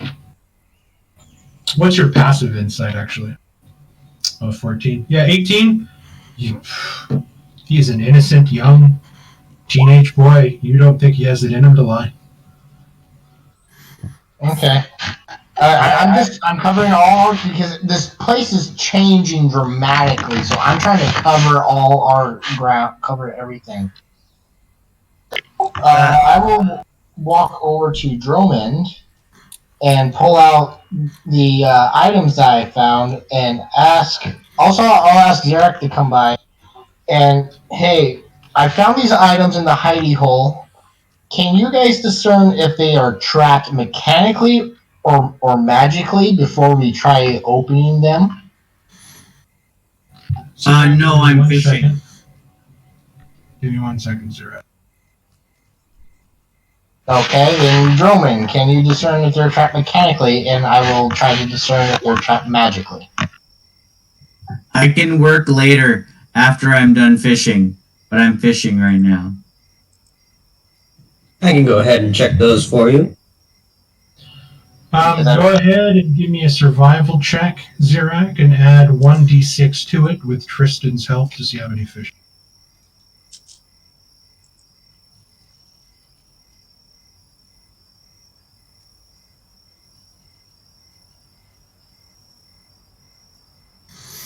With an 18, you pull up about 12 fat trout altogether, you and him combined.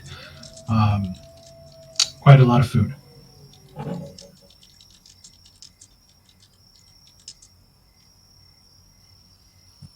All right. Well, it seems we have our work cut out for us, don't we, Faye? We should get to cleaning these. Tristan hands hers, and you see as she begins to deftly cut and move everything. And Seeing then that just she's so remember, skilled at it, I'll let her clean mine as well. she is a professional cook. Just remember that she has recipes that you guys can burn money on to help you out if you so wish. But I leave that up to you. Okay. Was there a chart Drummond. on funds? Because I owe burned some money. What? Was there? I can't remember if you gave us a chart on what it was. Yeah. It's under under her her name.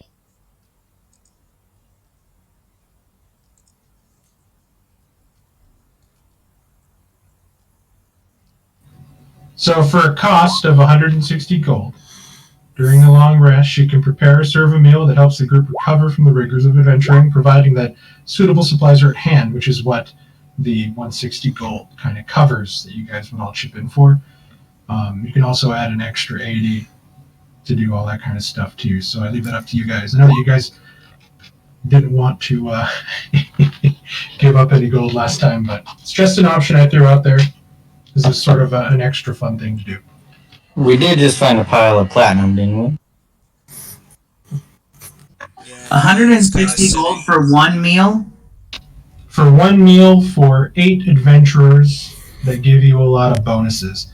To be fair, Toril spent way more than that at a brothel. And, He did. and got a pretty good bonus out of it as well. So. Valiant is sitting on a lot of Wait, funds, so what? I actually spend for that. My cleric, who loves to spread love. Obviously. He loves he the believes ladies and the seedy seedness of spreading such He- love. Well, he believes that free love, or even paid for love, is, like an expression of his God's passion. His god is a fertility god, I'm sure of it.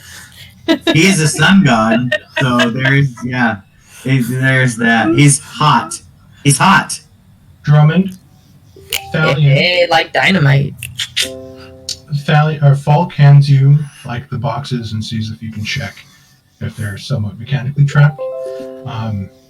You give it the once over, you know that all 3 boxes that he hands and sets down are not mechanically trapped.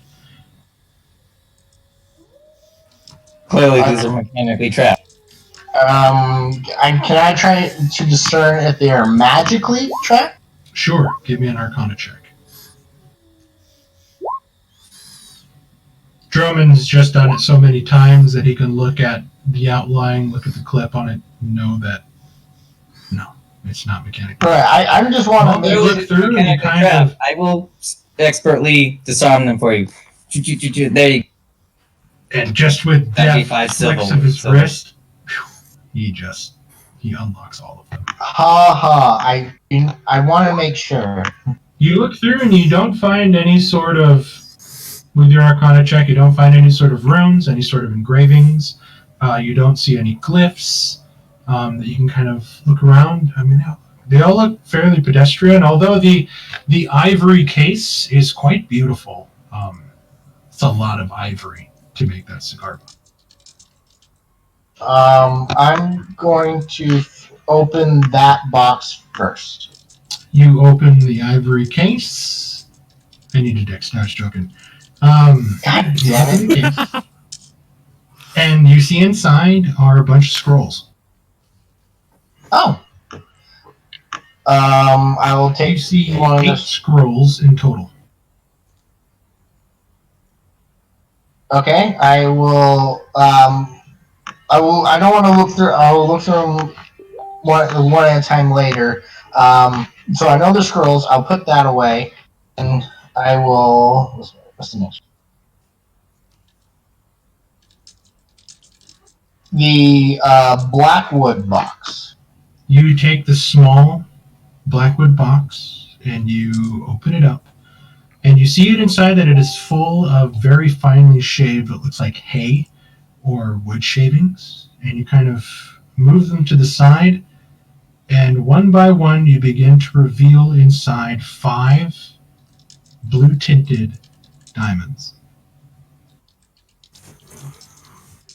Hey, Valeria, here you go. Yes. I think Oh. I think you would need these more than anybody else here.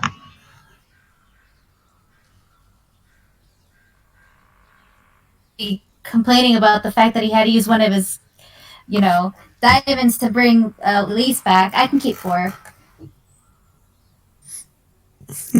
I don't know how much they're worth. I just know that these are. I believe you would be the most. You'll find these most useful. So Right. Give me an intelligence check as you're kind of looking at them. Malfalk kind of has them in his.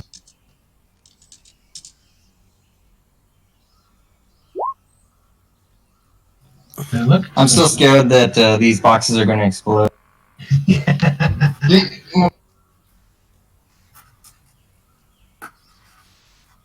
Fox said he was the one who was going to check for magical traps, and it's fault. We're gonna see him ragdoll across the lake again. So Valeria keeps 4 diamonds. Valeria, do you call out to Xerac and let him know that there's a diamond?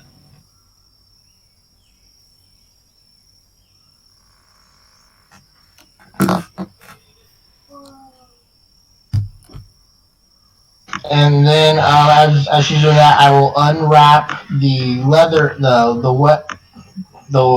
last parcel with the leather. You see that wrapped in about 3 layers of oiled leather for waterproofing. Inside is a very thin, like balsam wood sort of box. And engraved on the box itself is what looks to be a crude depiction of a snake. You open it up, and you see laying inside a box of snakes. Is it one of those one of those the peanut things where the party snakes come? You see a piece of armor inside. That looks like this.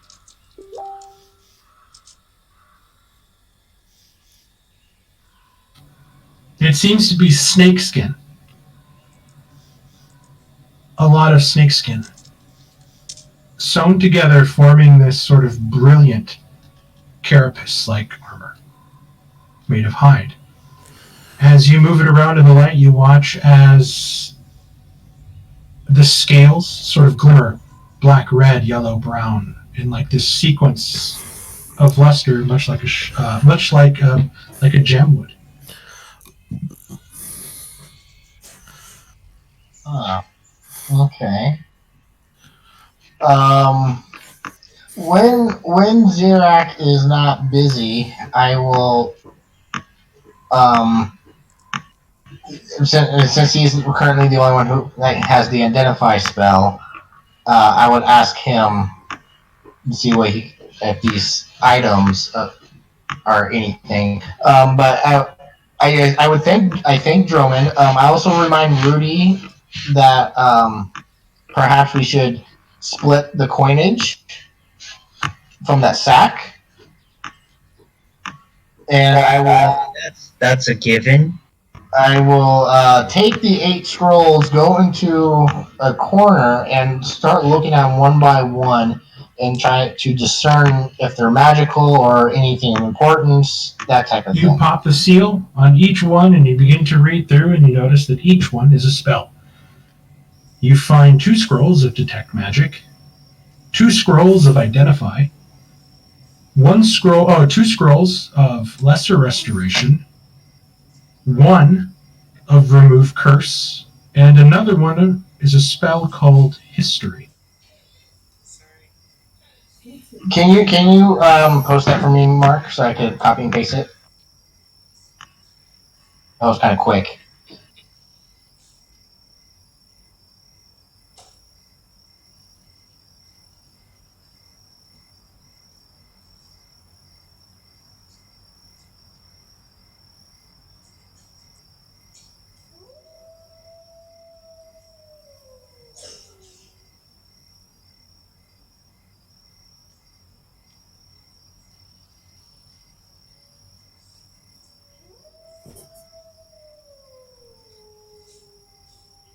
Thank you.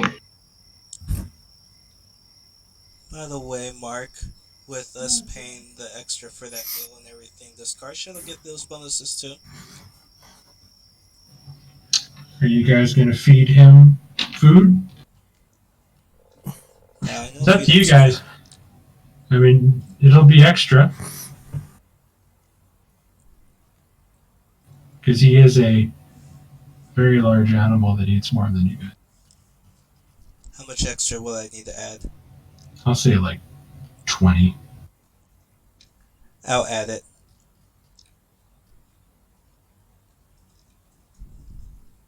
Do you roll the 1d4 temporary hit points, or do one Nope. of us? All of you roll that individually, and that's what you get. Some of you guys might get 1 out of it. Some of you guys might like the meal more and get 4. It all depends on the dice.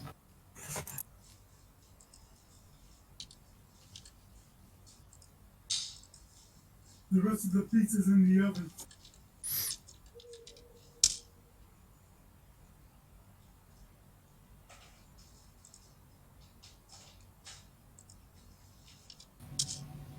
Okay, so at the end of this, you guys would normally regain half hit dice. You guys regain half plus 1. And for the next 24 hours, you guys have advantage on Constitution saving throws against disease and gain 1d4 temporary hit points. Back. Sorry, what we're doing? We're rolling d4s. 1d4 for temporary hit points, and these do stack with other temp hit point spells like your false life.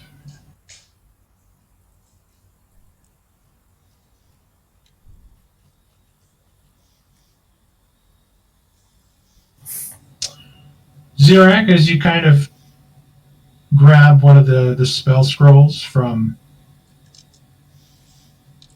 Falk, you notice that you grabbed the history spell, and as you kind of read through, you notice that it's a very simple spell. However, it is a spell that requires some time to cast.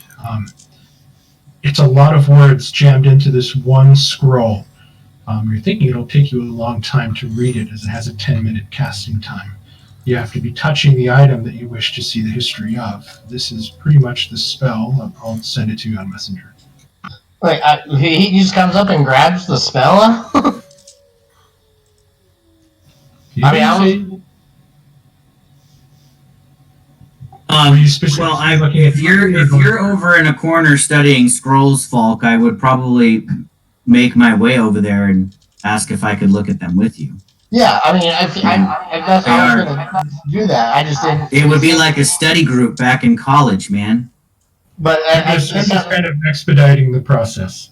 okay, because it sounded like from what you were saying, he comes up and snatches a scroll out of my hand, and But yeah, I would call Zarak over and try to divvy these up accordingly.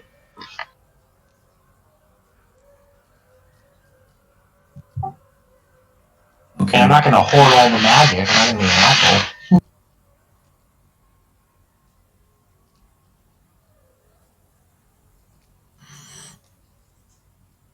Also, Mark, since I took one of those diamonds, can I appraise it to be worth what it would take to cast Chromatic Orb, or am I just going to have to prepare Chromatic Orb, try and see if it succeeds or not? Give me an investigation check, because you've previously had your diamond.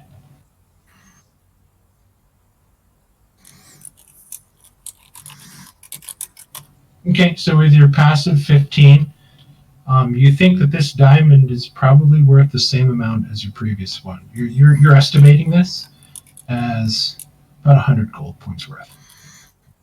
Okay, so I will feel secure in at least preparing the spell and seeing if it works. Yep, and that's pretty much what the history spell says. Hey, Zarak, these scrolls, there's 2 identify scrolls.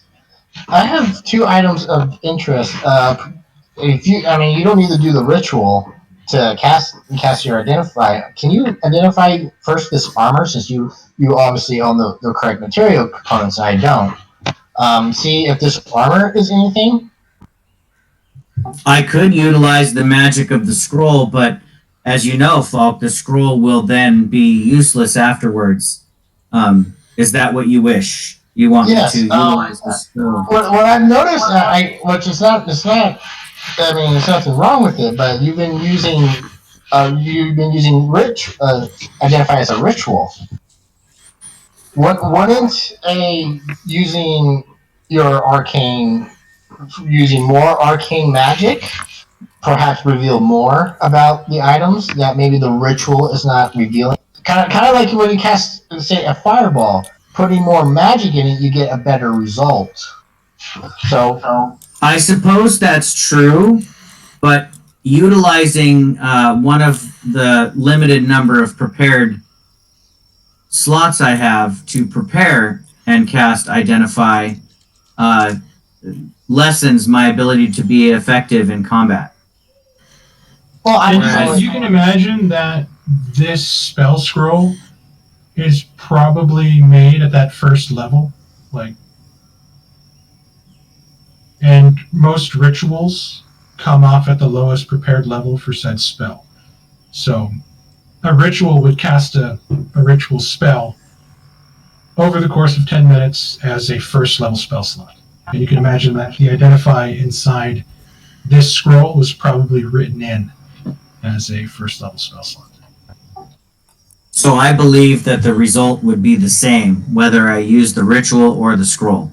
Yeah, it would take you using one of your higher level spell slots and then maybe dumping that power into the Identify to see if you can get a change. Right, which, in my opinion, as a wizard, is not useful. We can find out the minimum information we need about a magic item, and then we can find out more by actually utilizing the item. I can determine whether the item is dangerous or safe. That's enough, really. If it's safe. I mean, aren't some cursed items require more magic to reveal the curse if the curse is powerful? I mean, again, I'm referring to you. I mean, you have the spell. I'm just trying to. I'm saying that it's possible that a curse could escape even a first level Identify spell, but I doubt it. I haven't come across any magic that would be unidentifiable by the ritual. Well, we are in a cursed place, but again, I am referring to you, since this is your field of expertise, as to mine is the necromancy. I'm just referring to yours, your specialization.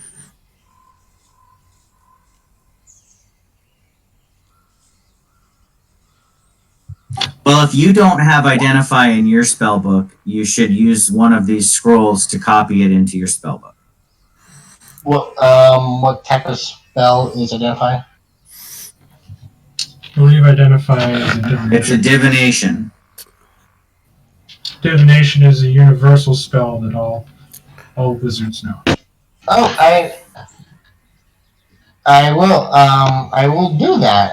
We will, since you already have Identify prepared. I mean, as a ritual, I don't know if we should. I think we should use up one scroll. That way, we can learn the thing right here now. I will use the other to put it into my spell book so that way both of us can do it later on, and we just go from there.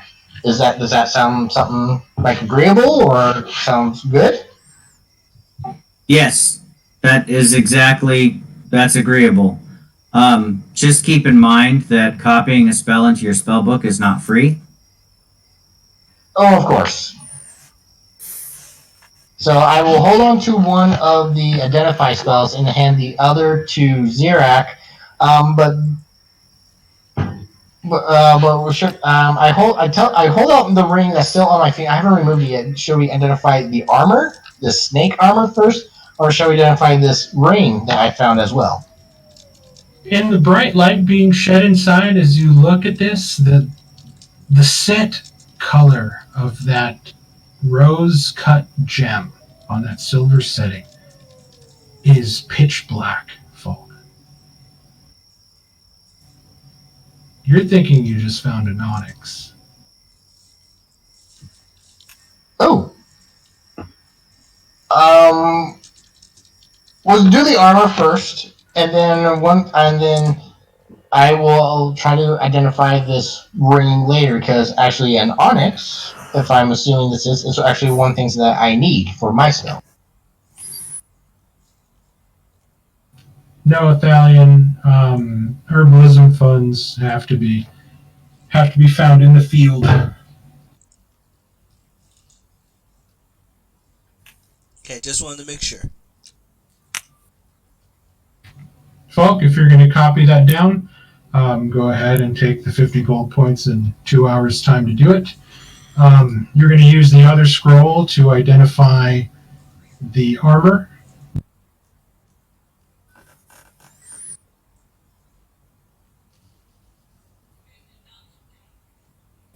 You will see something in your handout, Zirak, called Asp Hide Armor. Is history a divination spell as well? History is a divination spell, a 3rd level divination spell.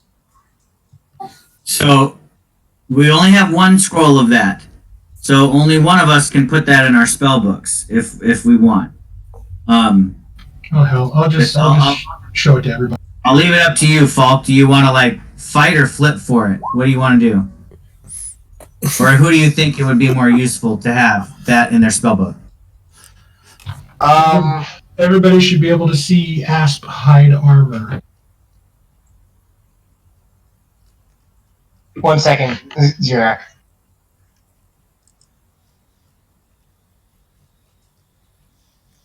Hey, that could totally replace Elisa's damaged leather armor.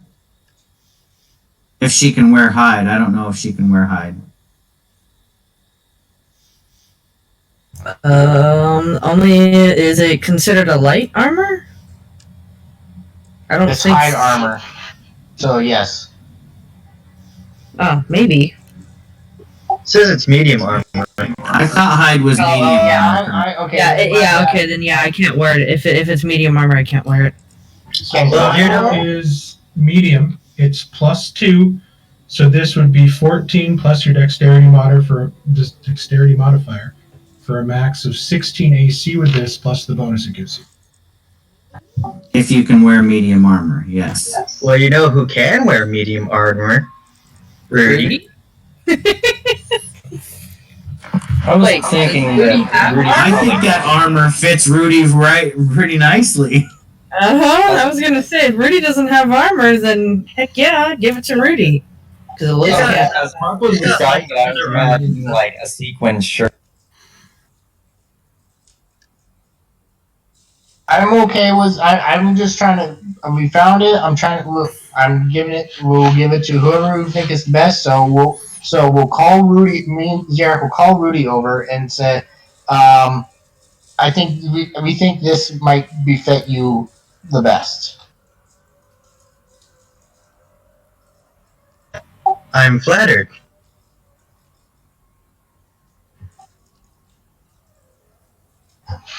So I get an idea, Jack, for that history spell. If we will,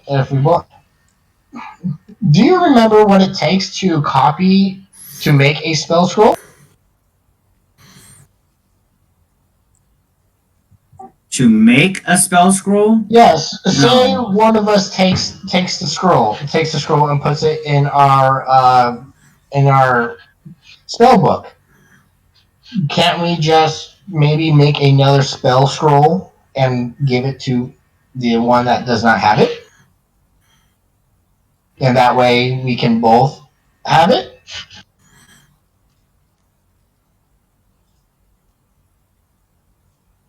Honestly, I'd have to look that up. I don't know how to make a spell scroll.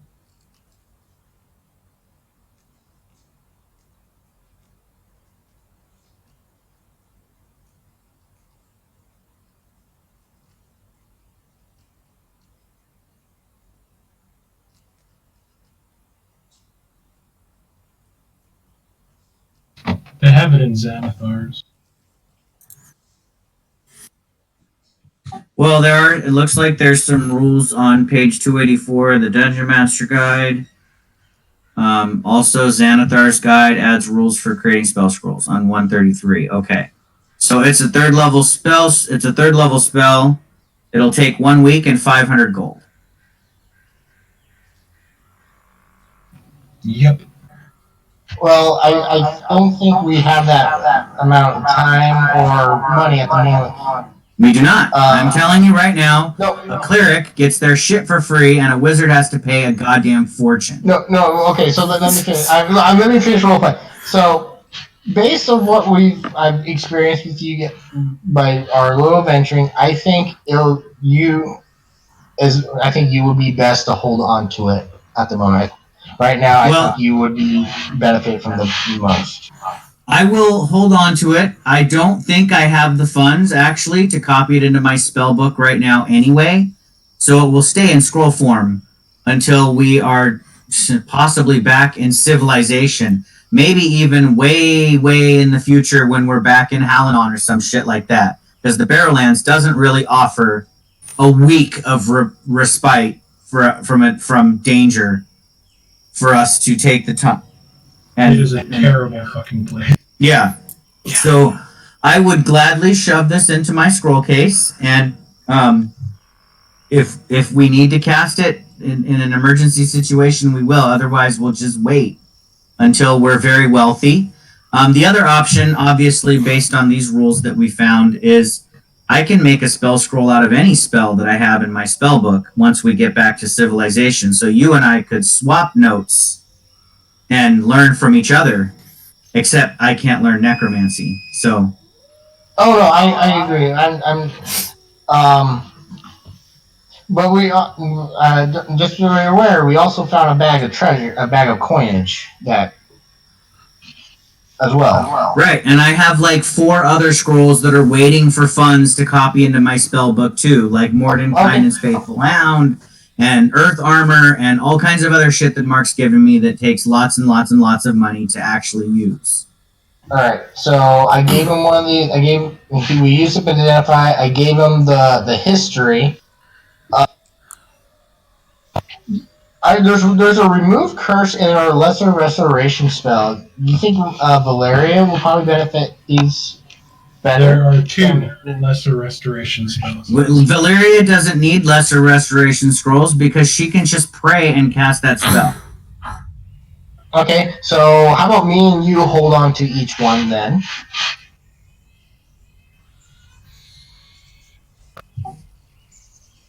Okay. And we have a remove curse spell as well. You can hold on to that one. You seem to be more familiar with curses than I am. Valeria, after that delicious fish stew, sleep takes you, and you're out. You don't even notice that you're kind of drooling a little bit. You're kind of snoring, although it's very ladylike. But you are dead tired and out like a light.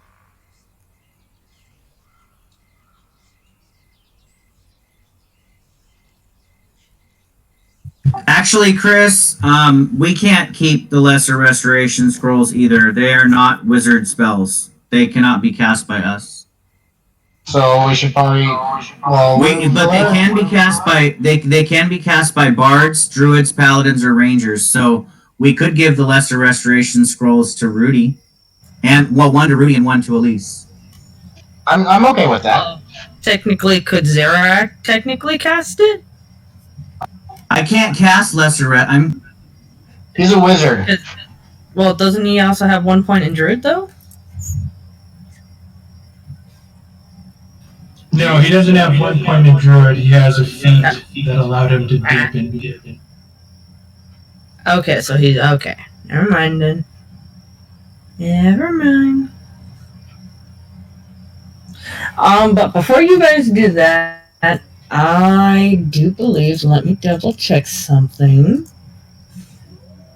Oh, what the heck happened there? 1 second. But just know, you two, with your discussion about the spell scrolls, if you're able to understand the script and read the words, you can attempt to use the scroll. It'll just take a check.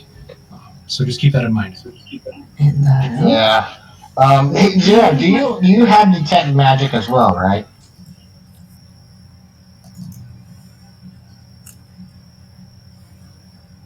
No, I do not. I will hand you one of the detect magic spell scrolls as well. There's two of them. I hand you one. I'll keep the other, and I'm going to first. I take the two. After that, I will take the 2 hours and put identify into my spell book. Okay, sounds good. And then, if we have enough time, or if I can, I will use that. I'll put detect magic in my spell book as well, if I'm able to. Okay, so you're going to forego a long rest. That's 4 hours of work into your long rest. You can only have 2 hours of light work. Okay, then I won't. Then I won't do that. So I'm gonna rest. So yeah, again, I hand. Do you also have the 100 gold necessary? I have 25. I had 25 platinum. Now I have 20. So I'll leave that up to you, Mark, because you've told me before that what that gold represents is buying the inks and paper necessary for the copying of the spell, of which I have a stash because I paid for it when we were in town last, but that was a long time ago. But that's up to you. Not, I mean, the book doesn't necessarily say what you spend that gold on, but it just kind of makes sense that that's what you're spending it on. Okay, let me ask you this, Mark, because my spell book is different than Xerax. Do I require the same? Yes, they're both magical. They're both magical spells. The rules for copying spells are under the spell book category in the player's handbook. The only thing that's different about you is that everybody thinks you're crazy when you're writing in an invisible book. Yeah, that's fine. Okay. So I will ask Xerac if he has some extra stuff if he would be willing to lend me. Oh, don't worry about it. Just subtract the gold. This place is hard enough without adding that little bit of tidbit, but just know that when we're back in society and you want to do that, then I expect you to be able to go and buy this kind of stuff and interact with the world. Yeah, no problem. That's why I was trying to role play if Xerac would be willing to lend that. But if you're gonna do that for this time being, then fine. Okay, I did that. After I take it, we separate the scrolls. So Xerac, you should have your scrolls. I should have mine now.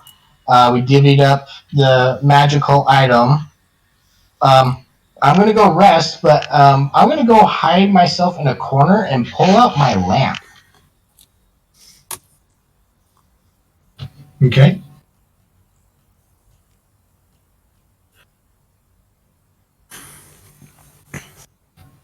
Yeah, it would just be history and detect magic for you, Xerac, since you didn't want the remove curse or lesser restorations.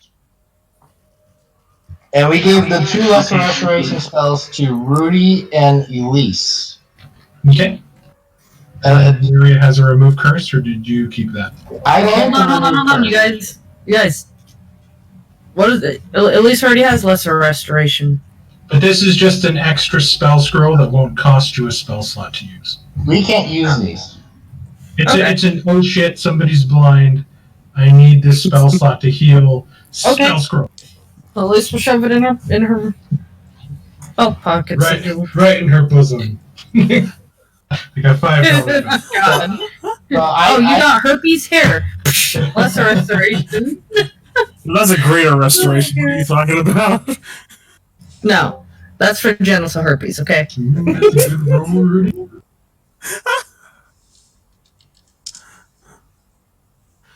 So I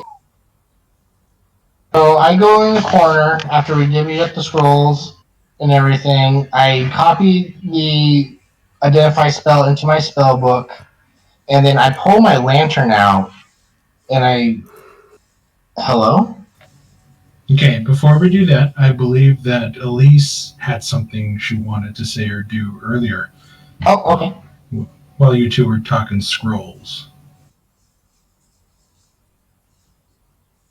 Wait, what? Was there anything you wanted to do? Because I think you were trying to say something, and then the conversation picked back up. Oh no, it was about Was it just to tell them that you had lesser restoration already? Yeah. So I mean, hey, an extra score for an extra spell shot works for me. Okay. Everybody begins to sort of settle down. Falk kind of finds a far corner and sits down, and you pull out your green glowing lantern, and you kind of set it on top of your knees, and you look directly at it, and you say hello. And you're just staring at it. Nothing happened. Because freaking Rudy said it was speaking to her, and so I'm trying to. I'm just trying to communicate with it. And you're just sort of staring dead at it, like maybe if I don't blink, something will happen, but you're just staring right at it, willing it to speak. Nothing happens.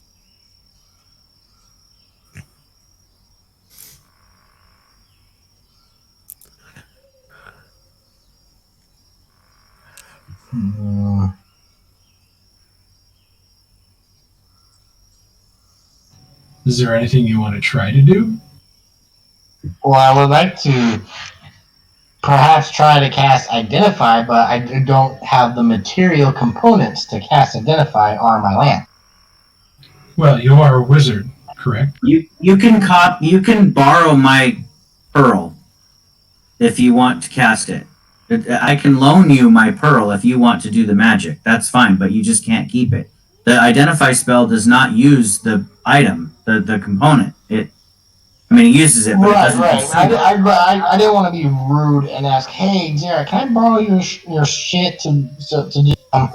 I would go up to Xerac and politely ask Xerac, "I want to make sure the Identify spell works. May I please borrow your pearl and a feather from Moonlight? I promise you will get these back as soon as I'm done." Xerac chuckles and says, "Moonlight won't be happy about it, but sure, you can. In the interest of, magicians bonding."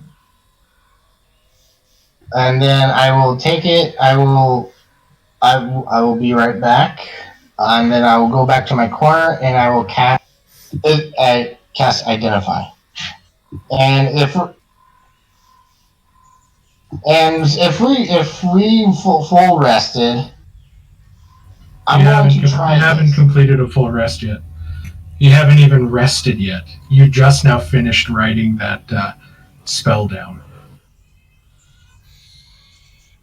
Unless you want to wait until the morning and say that this is the morning that you do this. I will.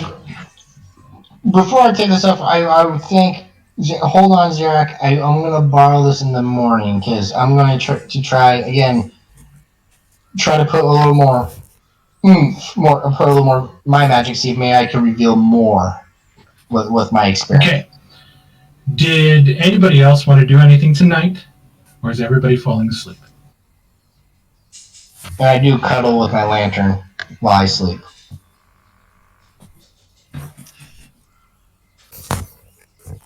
And before I get Xerac, again, as we agreed, I will hand him back the black pendant.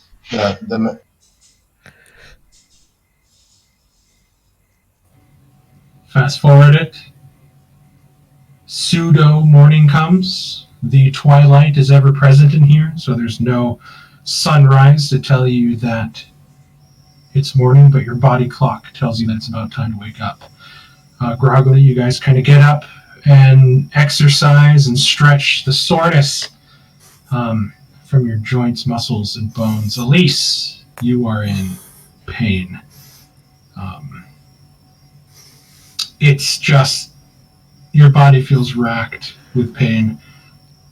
Everything hurts moving. It's just like you ran a marathon the other day and your entire body is sore. Like, it's one of those where you dread having to go to the bathroom because it takes a lot of muscles to sit up and down, So it's just, it's very sore, it's very uncomfortable, everything hurts, and you're just trying your best right now to stretch. It's like those days where you feel like you got hit by a train 10,000 times in your sleep. Yeah, For specific Xerac, you have a canary blue diamond worth 100 gold points. Thank you. I just wanted to notate it specifically on my sheet. No problem. Falk. You eagerly rush up to Xerac, ask to borrow his pearl. Xerac kind of shrugs, gives you his pearl, and you kind of run back into the corner and sort of kneel down like a kid with a magnifying glass ready to burn an ant. Does he pluck a feather from Moonlight for me as well? It requires a pearl and an owl feather.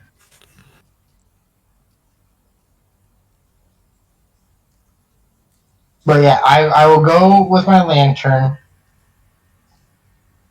and I will cast Identify, my newly learned spell, at, fuck it, 3rd level.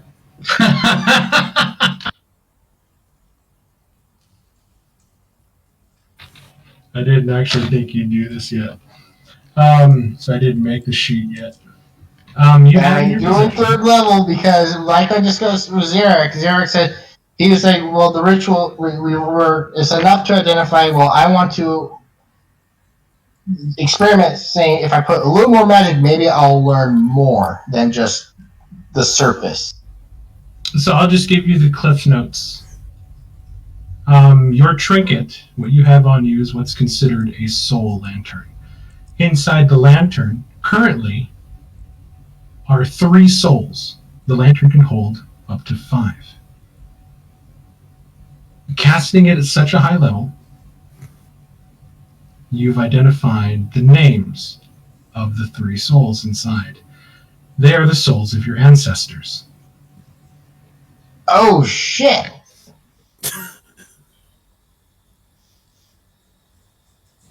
A soul lantern is a very old necromantic piece of magic meant to trap part of the soul inside, and the lantern is meant to be passed down from person to person.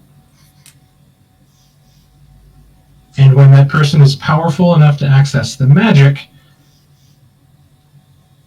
they can use the lantern to either boost their magic and or ask it for wisdom and advice. It takes a command word to exert your power upon the souls if they do not recognize you as being strong enough yet.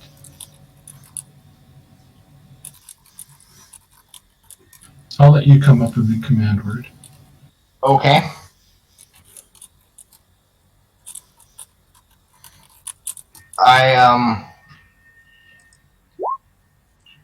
I'm just taking this all in. I slowly make my way to... You thought you just had a really cool little green lamp. Turns out it's a family artifact. I slowly come out. I'm like that shocked face, just staring straight into space. I go to Xerac and say, "Here." Meet my parents. No, I hand him the pearl back. I don't say anything. I say here, and I start walking, away. Okay, thank you for my pearl back.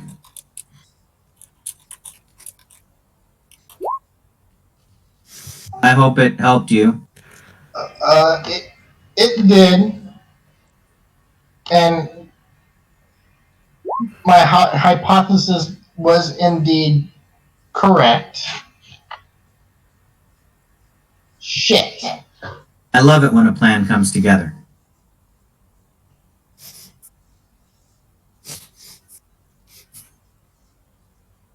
I will put the lantern on my belt. How big is this lantern, by the way? It's actually a pretty small lantern compared to one that requires oil. It's maybe 6 inches tall and 4 inches, in a square diameter around. It's not very big. It doesn't burn with a wick. It doesn't burn with a candle, it doesn't burn with fuel, it just glows. You kind of look upon it now and just think about all the times that you took this for granted, thinking that it was just a lantern, never realizing that your family gave you something like this.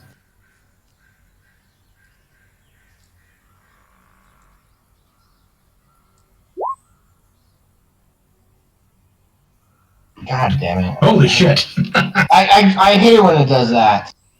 It's supposed to be the image of the lantern. Holy.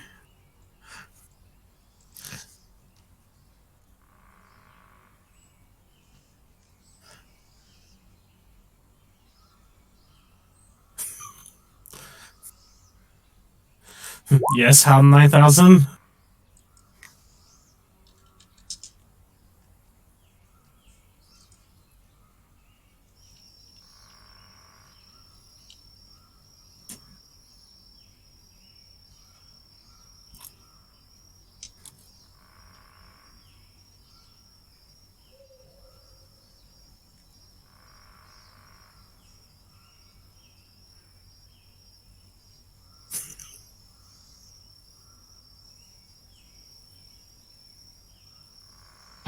That's the one that I had in mind. That's the picture I have for the for your handout that I'm gonna make. Okay, yeah, that works too. I mean, I was just thinking, you know, I like that. I like that image. It is morning. You guys all gain the benefits of a full rest and then some. Those of you that have used hit die during the following day, you regain half plus 1 back this morning. So if you expended them all, most of you are going to get maybe 4 back.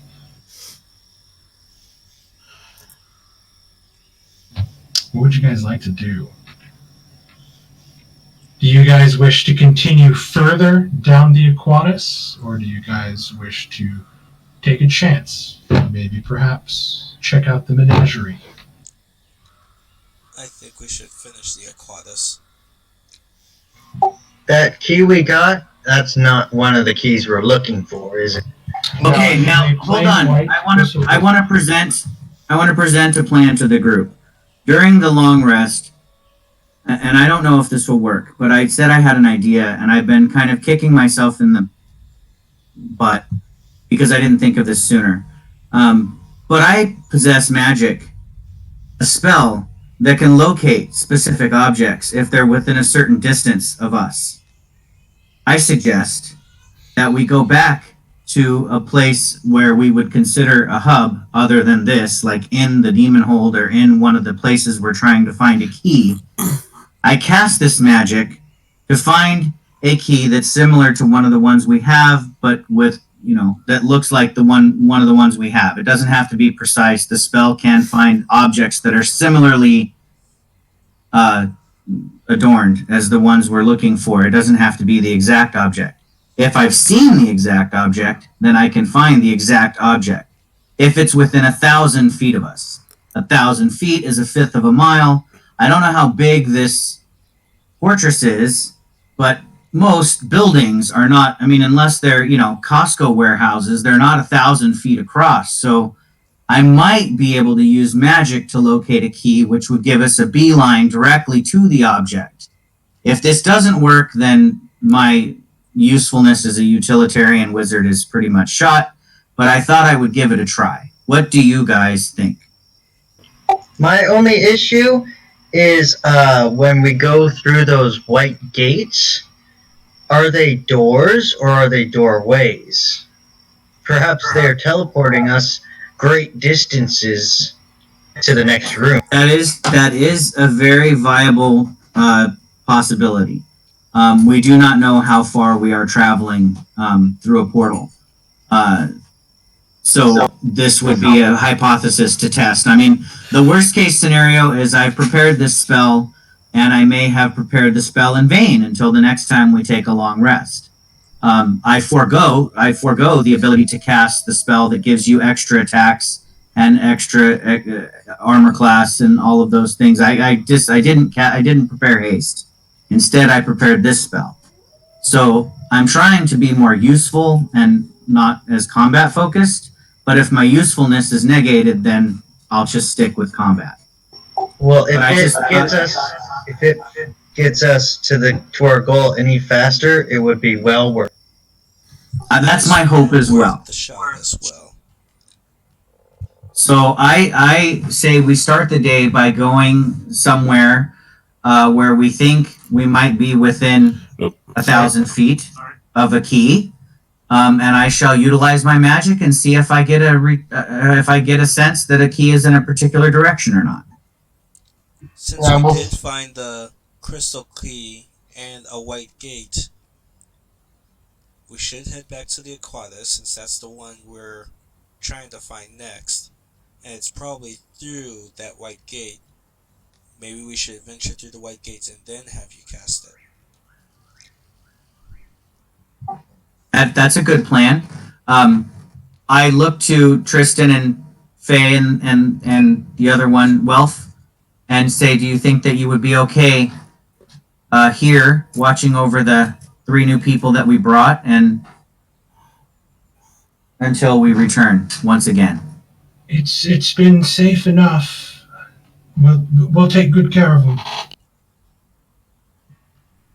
Well, I'll also point out there has been debate amongst the group that we are currently not strong enough and we should leave. We have been unlucky and lucky enough to find diamonds or the jewels that we need to revive one of us if we go down. However, I think the luck is eventually going to run out. I think we've just been too careless. Careless would be the correct words, but with the things we are facing here, what we've learned, I don't believe we should leave. And me personally, with what's at stake, I am not leaving.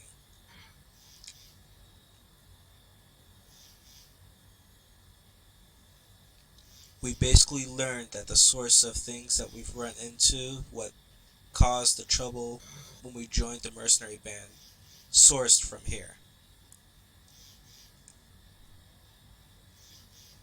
Mark, didn't you say there was another way we could get into the inner sanctum? It was like destroying the Black Gate. You can disrupt what Vosal said would be about 5 or 6 gates. That would lower the defenses enough that you would be able to enter the innermost sanctum known as the Eye of Eternity. But to do that, you would still need the 4 keys. As the 4 keys get you into the Nexus Core, where the people are being held,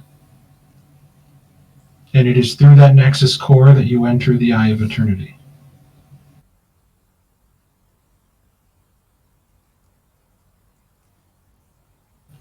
But disabling the Black Gates does disable the network a bit. Hello? Kind of causes some havoc. We can hear you, Chris. Okay, it cut out and it went quiet for me, so I missed whatever happened.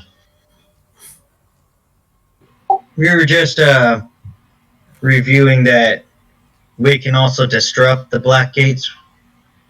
I thought that if we could either have the 4 keys or disrupt 5 or 6 Black Gates, and it would be the same.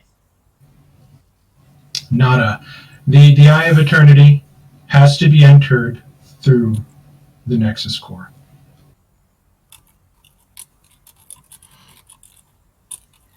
So get the 4 keys first and then disrupt them.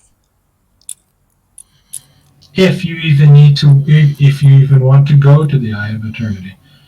So,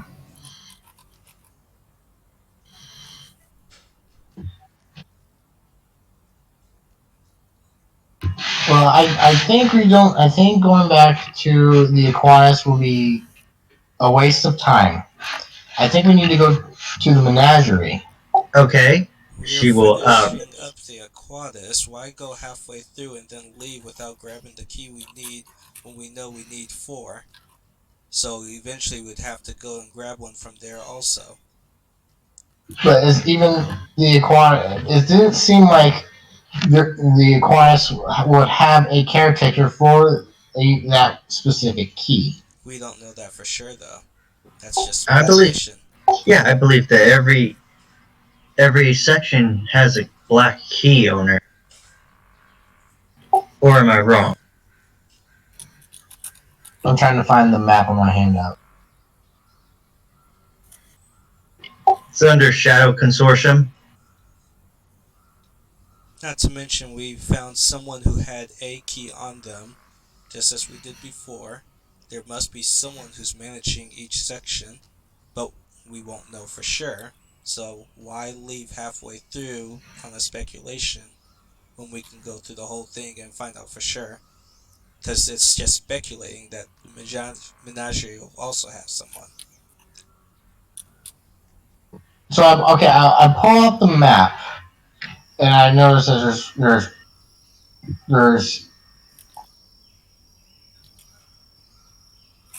there's 9 locations in total, and there's 4 keys.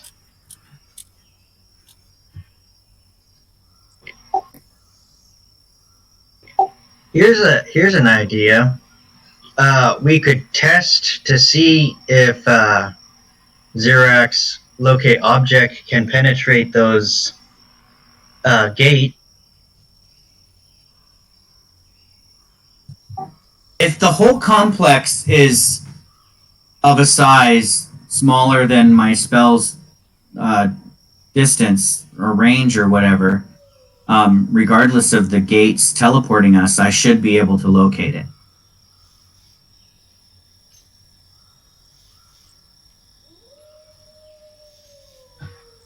I don't think that white gate is going to teleport us. According to the map here, and I'll point out where we just were, it connects to another smaller room. The white gates, as we've gone through them before, aren't teleporting. They're opening pathways, if we recall from the first few times we've gone through them. It's the black gates that felt more like teleportations.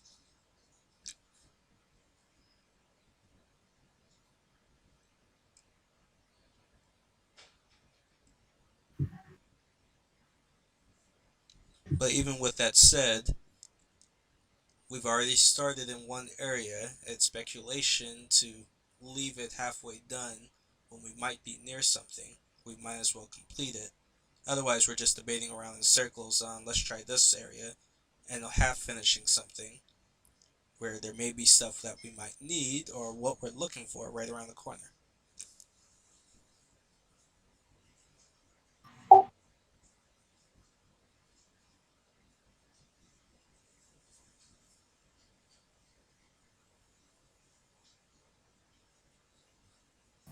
I say we go back to the Aquatis because we know kind of what's there. Because we don't know where the menagerie. Mark, can I try to look? I'm looking at the map. Can I try to guess what a? Do I know what a menagerie is?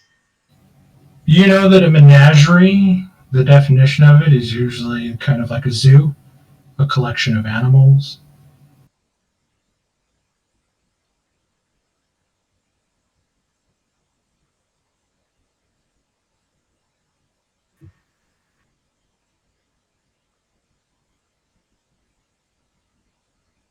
And from what I learned from Moore and Windstride, A collection of wild animals kept in captivity for exhibition.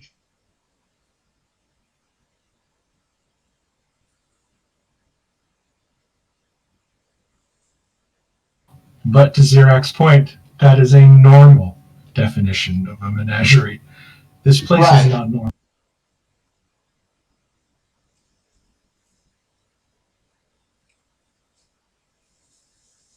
Theon, you are looking for a friend that is a prisoner here. I think the best quarters of action would be to go to where the prisoners are. That And is go a from correct there. Falk, as we've already gone over this. The Yeah, one we I am discussed looking this for before. is in the Nexus, and then the other one I am also looking for is being held by the person who resides in the Nexus. Therefore, I need all 4 keys to get into the Nexus. Correct.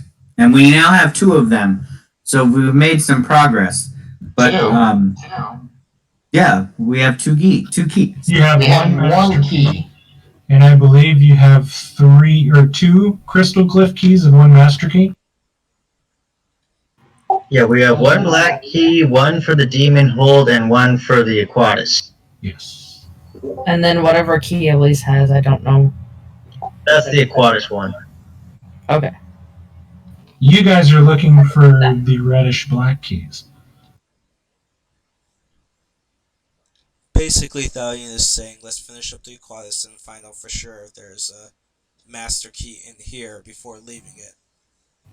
The 1 key, Zerak, that you guys took from Vosal, who both Parasha and Rezamoda told you was the sort of overseer of the demon hold. And he had a master key. And he was the one that told you that you need 4 master keys to access the Nexus core. Yeah, I wrote down that part last time, but I didn't realize there were different keys. I thought key was key. So I just misunderstood that aspect. The plain diamond crystal keys will gain you access to white gates only. To activate a black gate, you need a master key. And The white keys only open certain certain zones. Like the Aquatus key only works in the Aquatus.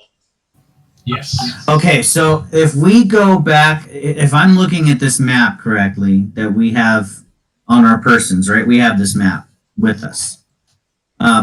This is the doorway we looked in and saw this gate. There was another door here that goes down these steps that looks like it goes into another room with a pool. And this That looks was like, where the dragon turtle was. but we didn't go through this door. Nope. You guys entered the dragon turtle room. Right. You guys went up these steps, and there you encountered the strange little hairy creature and the even stranger shark bowl ooze thing. While you guys are sort of huddling up a little bit, Drummond, who was feeling a lot more fresh than most, managed to sneak down, listen to the door, open it up, and see that it was blocked by a white gate. So it looks like this might be a gate also over here. And it looks like there's a So we black have gate here. Right. So we might be able to check out any of these 3 gates. You also That was the key know that we got off of that the little guy. each zone has a specific entrance point if you use an outside portal. So this is just for your guys' notes. Every time you've entered the Demon Vault through the outside portal, it has always been in the Chandelier Room. You've never popped in anywhere else. It takes you specifically to this room. Right. And once we find one of those master entryways, we can always use a black key to get back to that area. Yes. Right. And the So, master key that you maybe guys this- have, the master key that you guys have, illuminated 3 runes on the keystone. One that you know for sure is the Demon Hold, and then 2 more.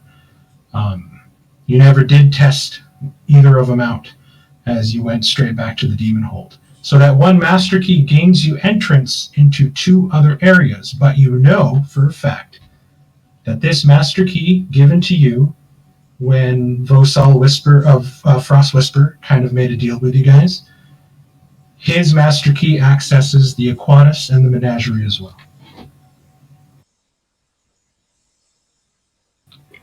Here's Okay. So we know that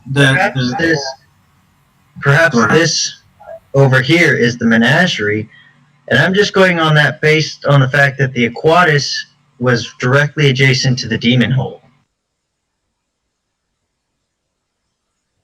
I think that's fair.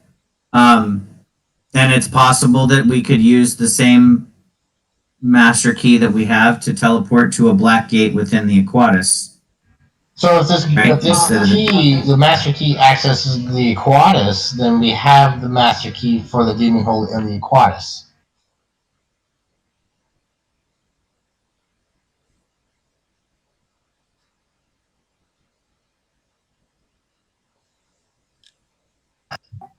Unless the master keys can be attuned to all different locations. I feel like we're talking around in circles. We know we're going either to the Demon Hole, Menagerie, or the Aquatis. We've already started through the Aquatis. Let's just proceed there and proceed forward. Well, like you said, we don't know where the Menagerie is technically. We know this will take us to it when the time comes. But right now the focus should be the Aquatis, which we've already started. We know that we have cleared a little bit of that out. If we go to the Menagerie first, then we might be jumping into an area. I mean, we'd be going into an area we're unfamiliar with all, enemies in it. If we go to the Aquatis, we can at least start here, knowing we've cleared everything before it. So I agree with that. I think we should go to the Aquatis before we go to the Menagerie. Well, I spoke my opinion. You think there's nothing left to find in the Aquatis? Even though we've only explored 1/5 of it? I think there's no. I think that we have the key that we need, that we're looking for already from the Aquatis. But we didn't find a master key in the Aquatis. That's what I'm saying. I think we already have it. The master key we got from the Lich. Oh, I disagree with that theory. I think that a master key could exist in an area that's accessible by another master key as well. That's just I think that while the Lich could go to the Aquatis, the Menagerie, and the Demon Hold, a person in the Aquatis could also have a master key that would access the Aquatis, a different area, and a different area. You know what I mean? If I'm reading this map correctly, I'm also going to take a guess. Over here is the Menagerie, because the Demon Hold is only connected to this area and the Aquatis. You are where I am about 15 minutes. Right. So why don't we go somewhere and I'll cast my spell.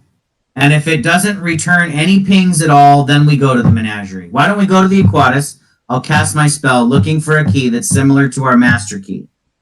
If it returns zilch, then we can go to the Menagerie. How about that? Agreed. I can agree to that, but again, woohoo! Deal's done. No take backsies. No take backsies. We got Fop to say okay. So let's go to the Aquatis. But remember, we won't know where we're gonna wind up. But we know exactly where we're gonna wind up. Right here. But okay, before we leave, Zira, can you cast Alarm as a ritual? I can cast Alarm as a ritual. It will take me 10 minutes. Before we leave, can you cast Alarm around the black entryway to this to the garden for our compatriots? This garden is changing rapidly, and it's making me nervous. I forgot she was with us with the last garden, but it does change almost seasonally. Right, and I did also I did cast Alarm the last time we were here, kind of around their whole area. I could go through that ritual again if you want before we leave. It's just going to take me like an hour to completely surround the area. But if you want me to just alarm the gate, I can alarm the gate. Yes, I want to alarm the gate. Okay. I will take 10 minutes, alarm the gate, and I will say that if anything tiny or bigger tries to go through it, an alarm will play in everyone's heads. So we will all at the same time, whether we're separated or not, know whether our hirelings are being attacked by something.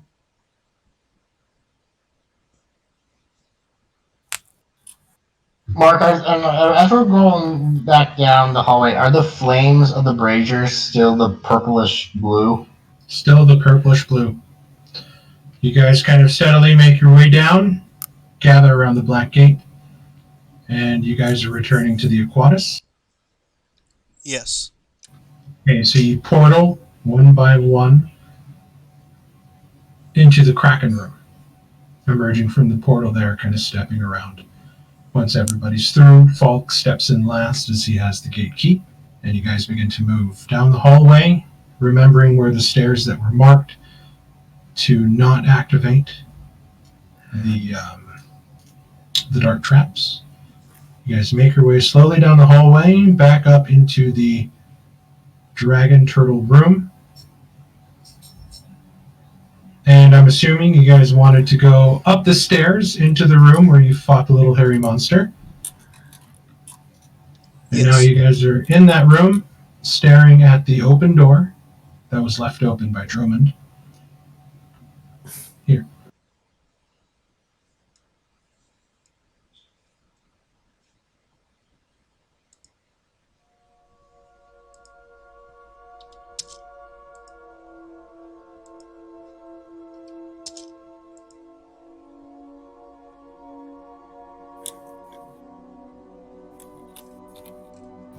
The shark itself is gone, but the body of the dead commoner and the body of the little hairy guy are still there.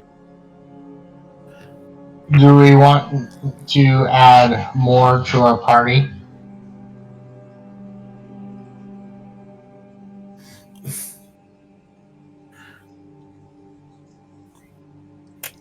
Am I the only one concerned about where the shark's body may have gone?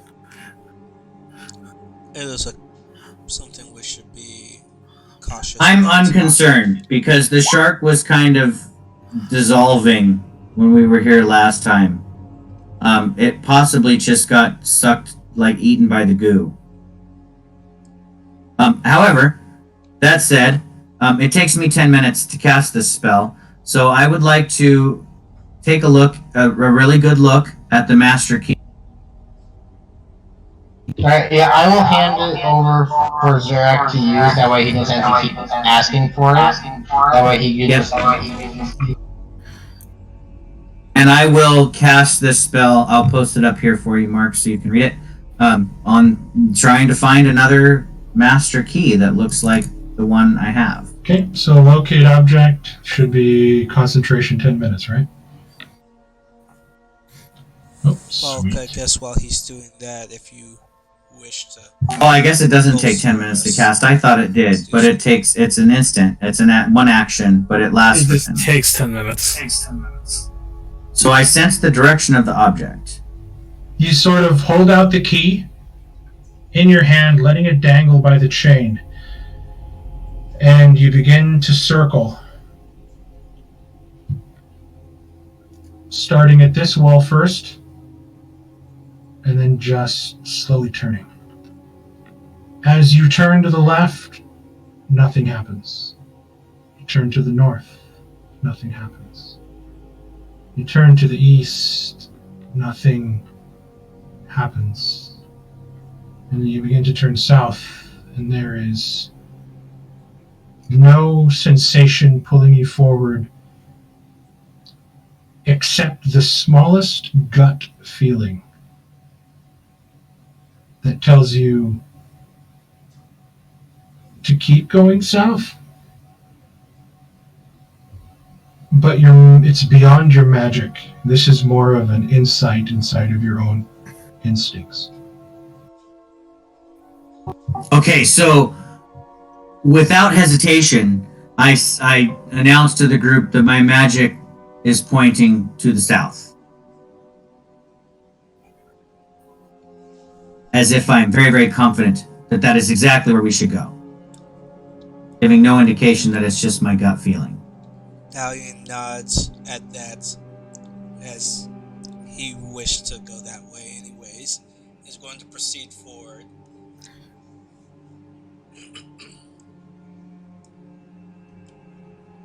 Is this commoner body intact, Mark? Yes, she's just a little crispy from when Zirak shock and grasped her. Reach down, and with I will place my hand on her with the onyx ring and cast animate ghoul. You guys watch in almost abject horror as the body begins to twitch, and sort of you hear the cracking of bones and sinew as the arms and legs are beginning to move as the rigor mortis is being torn asunder, and this slavering beast sort of kind of comes up like a fucking 28 days later zombie, and just sort of crawls up to Falk and kind of holds onto his robe and then just kind of looks at you all. I'll be holding my gloved hand out with the shocking grass ready, like, if that damn thing comes near me. You know, Falk, your magic seems very similar to Sin's. You probably could have learned an awful lot from her. Yes, I could have, but somebody pissed her off. Maybe I you will should have have gotten Zirak into her and bed instead of me. She did offer me to come with her, but I chose to help the brother, guy. you boys. Should I remind Mark? you of the time I heard you screaming, and I don't think that was pleasure. Oh, my dear Leomorn, was, you have much to learn about the it was world. pleasure, let me tell you. She's quite limber, that one. Mark, I can't control the token. She can bend her body in ways that Let's keep it her are body. kind of inhuman. She can animate things.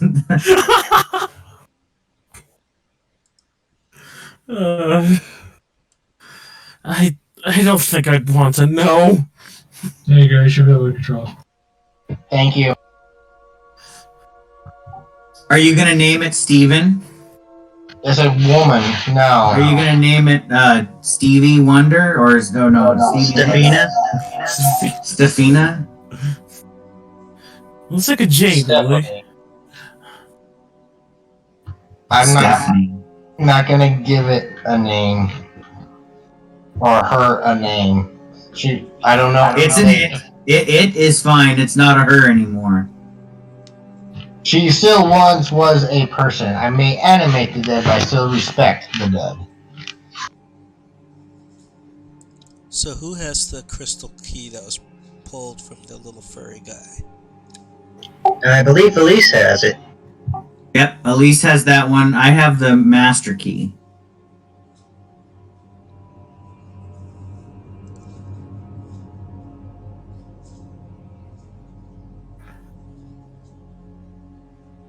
Yeah, I have the Aquatus key.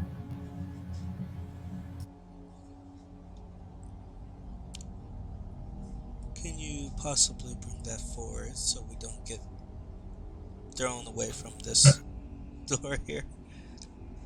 I fine. If you want me to give her a name, I shall name her Amara. If you name her Amara, I will cast Fireball on your head. What's wrong with Amara? I'm warning you. Not another word. You, oh god, Falk doesn't know. Falk doesn't know. That's kind of awkward. Yeah, Right, this and is awkward. I'm warning you that I don't need to explain myself. I will offer I'm my just telling lightning. you. I will offer my lightning bolt with your fireball. If you name her Amara, I will end you. We'll see if your magic can work from the grave. And you. You are now dead to me. You are no longer an ally or a friend. I will end you. Wait, Just- I thought you didn't have fireballs, Zirak. Fireball. He's got a shit ton of fire bolts, I'd watch it. Yeah, I mean, I'll figure something out. Trust me. I will mix it with my lightning bolt, see what the reaction we can get. That would bring back terrible, Fine, she doesn't terrible have memories. a name. There, she doesn't have a name. All right, Ian. What exactly am I doing with this key? You'll hold it up once we open this door so that it triggers the gate. And I'll move forward Okay. to the door. The door's open. It was left open, and for some reason the door never closed. Mm-hmm.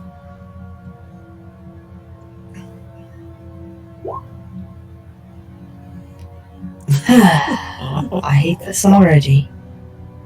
Back to Darth Vader. Actually, Elise, if you wish to stay more in the back and not in the front lines, would you like me to take on hold of that so I can trigger the gate?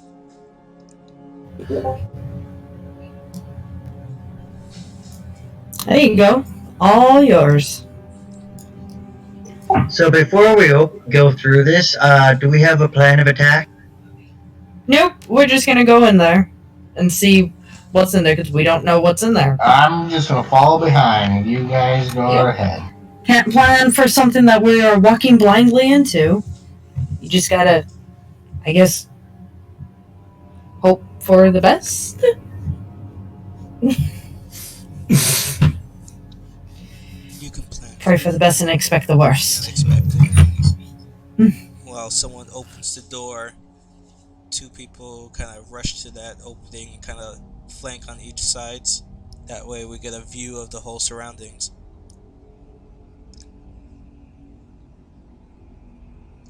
I'm thinking kind of SWAT-like here with how they enter rooms.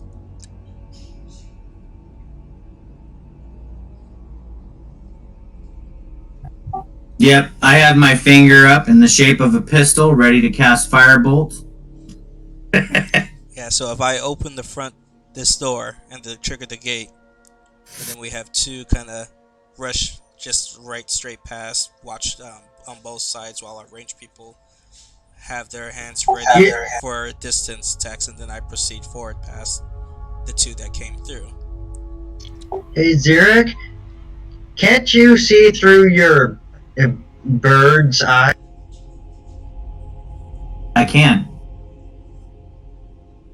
Well, maybe we said the bird through first. The bird doesn't want to go. The bird is scared. If there's something in there that would eat the bird doesn't want to get eaten. Well, the bird's not really a bird. You can just get another one, right? Oh my god. At that, I snap my fingers and disappear Moonlight into his pocket dimension for safety. If you could hear an owl gasp, Yeah, that's exactly why. And Melissa's like, wait a minute, didn't it take you like a whole day just to try and get him back last time that happened? No, only if he dies. That I can as an action make him come back, but as an action I can also vanish him to a pocket dimension. Oh, as an action, No, you can. that's what she was referring to the last time you sent Moonlight ahead. And Oh she yeah, was back Moonlight died the last time I sent him Yeah, ahead. that's why Lisa's like, isn't that what happened last And time? I had a pet monkey for a while. Mm-hmm. Yep. While Moonlight was gone. And that's where Abu came in. Oh, thank That's God. when Abu. Yeah. I think it was Rudy or Droman suggested that I send Moonlight forward, and if he gets eaten, I can Rudy. just bring him back. Rudy. Yes. Rudy's like, well, you can just bring him back. There's Moonlight. So you just said that you can summon him and banish him at will. Correct. So if you see him about to get eaten, just make him vanish. As long as I'm before that in initiative, sure. But if not, then it gets destroyed, and then it takes a long time. Like, I have to go full because my equipment that I summon it with is back on my horse. I can't do it while we're out here. So is the gate open? I'm about to go trigger the gate. I was going to suggest... Dalian's been standing in front of that door for about 3 hours now. I like this gift. That's exactly what Moonlight did. So, my suggestion was, once I trigger this gate, if Droman and Rudy rush past me to watch for the left and right side, if everyone else has a ready action in case there is something right there that's a ranged attack, then I'll rush forward past them. Oh wait, no, I have to stay at that gate. Let's just proceed forward and rush in.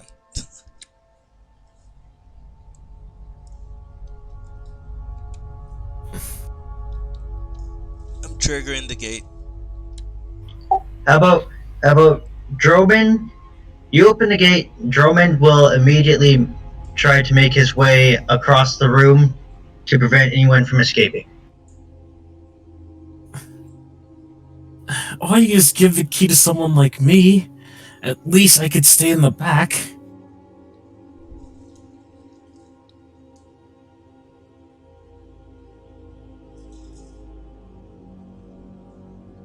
I mean, we also have a zombie thing we could send first if we wanted to. It's already dead. It's not like we're risking anything. I need the sound bite for when you guys do this. A few hours later. Oh, from SpongeBob. Yeah. We don't need to. We really don't. I understand. You guys are being, you guys are being moments careful, later. and you should be careful. So, I'm just giggling over. One eternity later. Meet me upstairs in 10 seconds. Ah, scared now. 10 eternity seconds later. Thalion opens the gate, holding out the crystal key. Droman takes a 5-foot step forward. Immediately as you step forward, you feel the ground underneath you depress.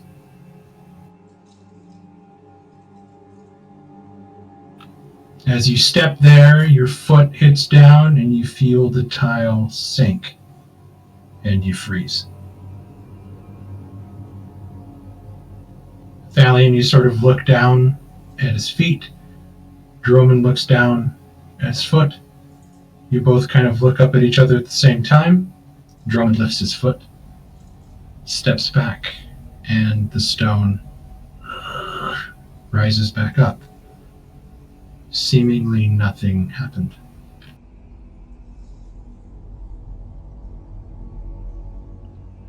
I need everybody to move to at least this point and stop if you're going to keep moving forward. And then I'm going to move everybody maps, but I need you all grouped up in that hole.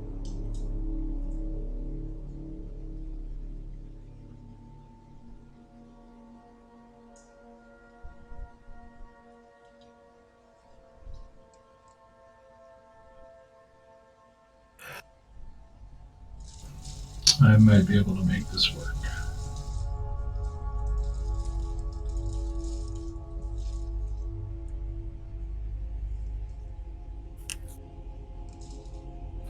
Then you're going to be in the way back, since you're the last person that's going to walk through.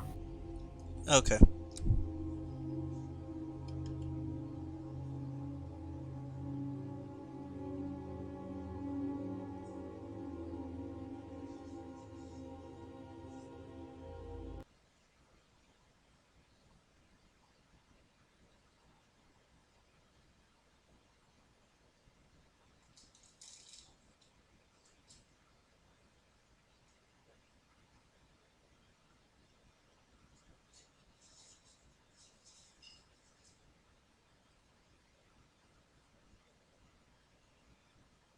No, I was Falk was gonna stay in the back, but if you need me to move.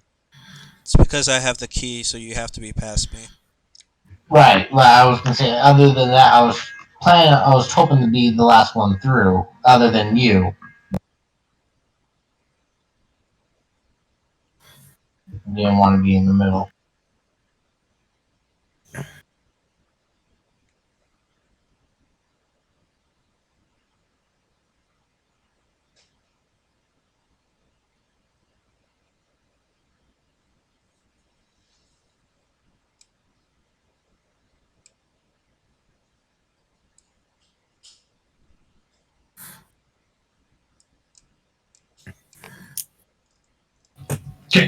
I think I got everything set up. Valeria and Drummond, you sort of rush in. As soon as the gate's been opened up and you hear the footsteps behind you of those are following, and you hit the mouth of a circular chamber and kind of stop. You see this too has a pool in the middle, smaller than the others. Surrounding the pool seems to be kelp or seaweed, but in your light, Valeria, it glistens with like slime, and you can see bits of bone. Lots of bones, kind of around the edge. You see on one side there is a black gate. Further down, there is a door. It smells rancid in here.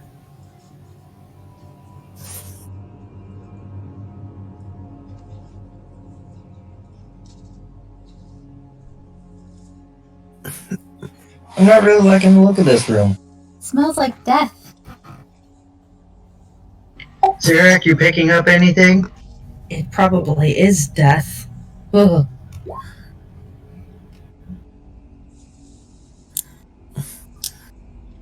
Be careful where you walk. Zarek, give me an insight check.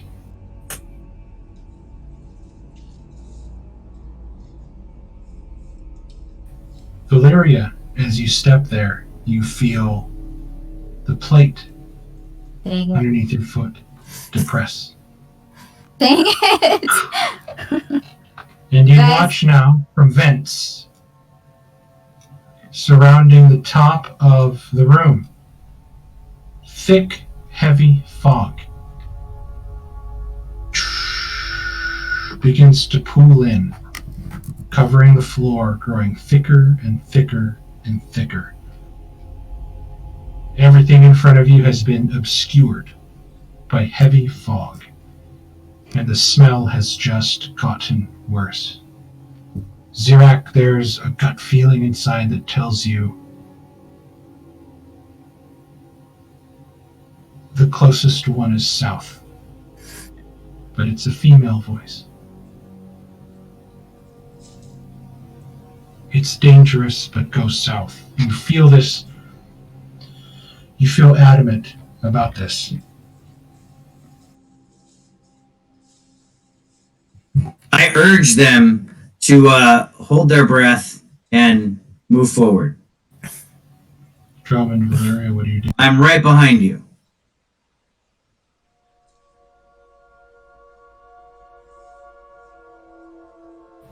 Drummond, you're sort of holding your hand to the wall, sort of making your way around slowly. My thinking is if we can get Zirak over here to this right side, then we could at least determine if it's in the pool or not.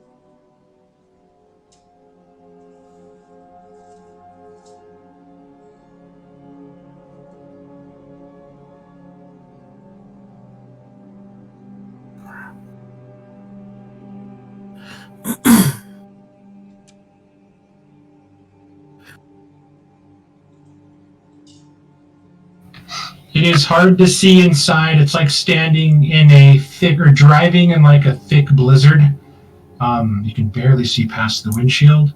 Here you can barely see a foot in front of your face.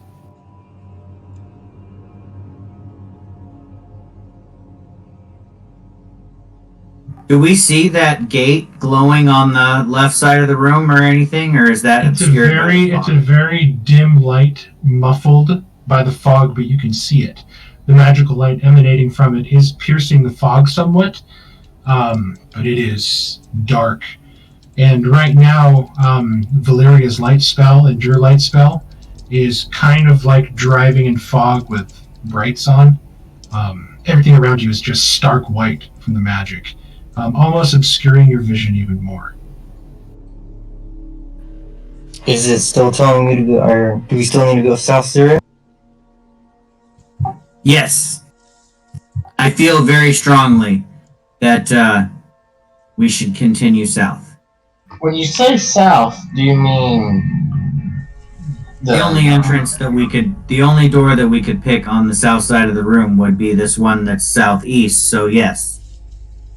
Well, you're saying south, or are you saying down like down underneath us. I'm You- pointing with my finger. I can't see your finger. Well, then get closer.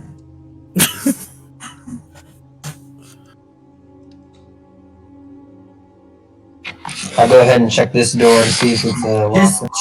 Just keep following in the single file line that we're making, and you should be fine.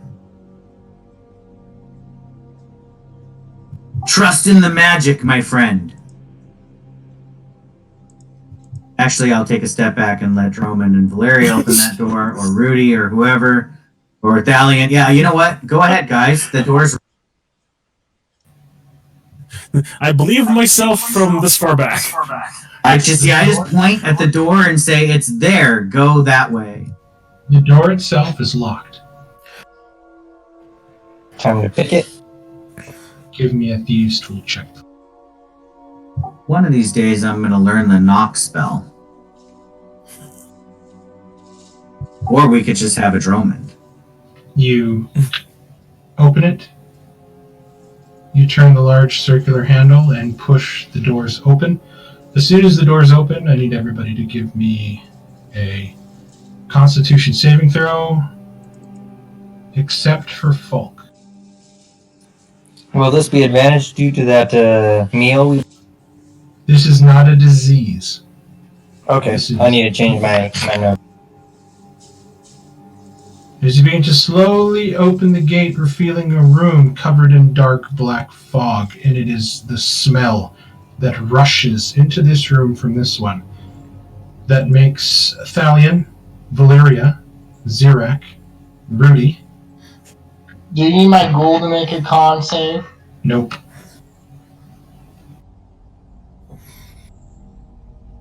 Those of you that rolled under an 11 begin to puke your guts out from the rancid death smell that seems to be coming out of a room, Drummond, as you look, as you kind of swallow back the bile. And it's just the stench of death inside here is overwhelming.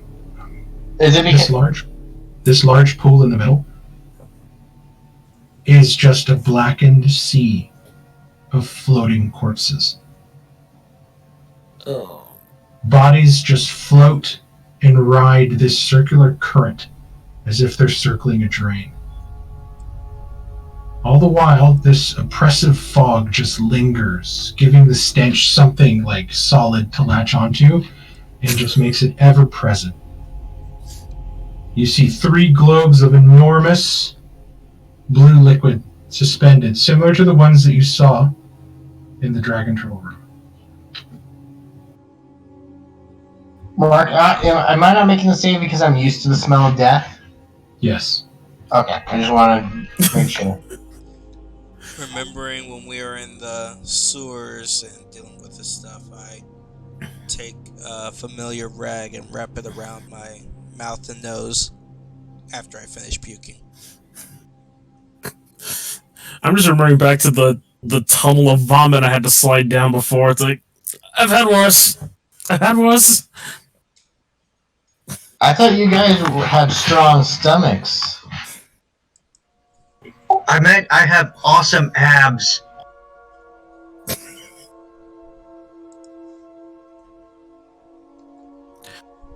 Drummond, you step into the room and you watch as one by one the dead bodies disappear underneath the water. And you gotta stop.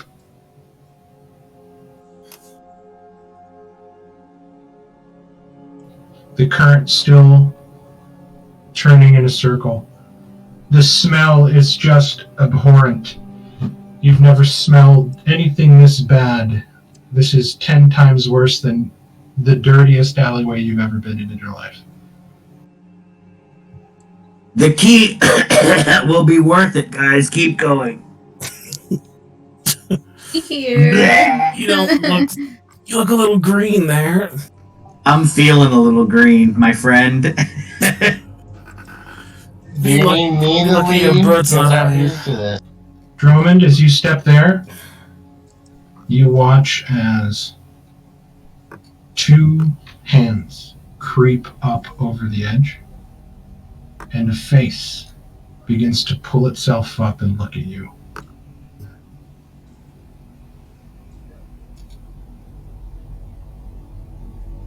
And then it's going to leap out of the water and charge. And we're going to pick up next session with initiative. Is this like World War Z charging? They look very similar to ghouls. Dude, we can have ghoul on ghoul action.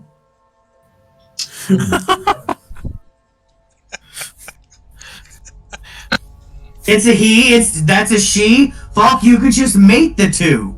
As Valeria starts pushing everybody aside, I got this.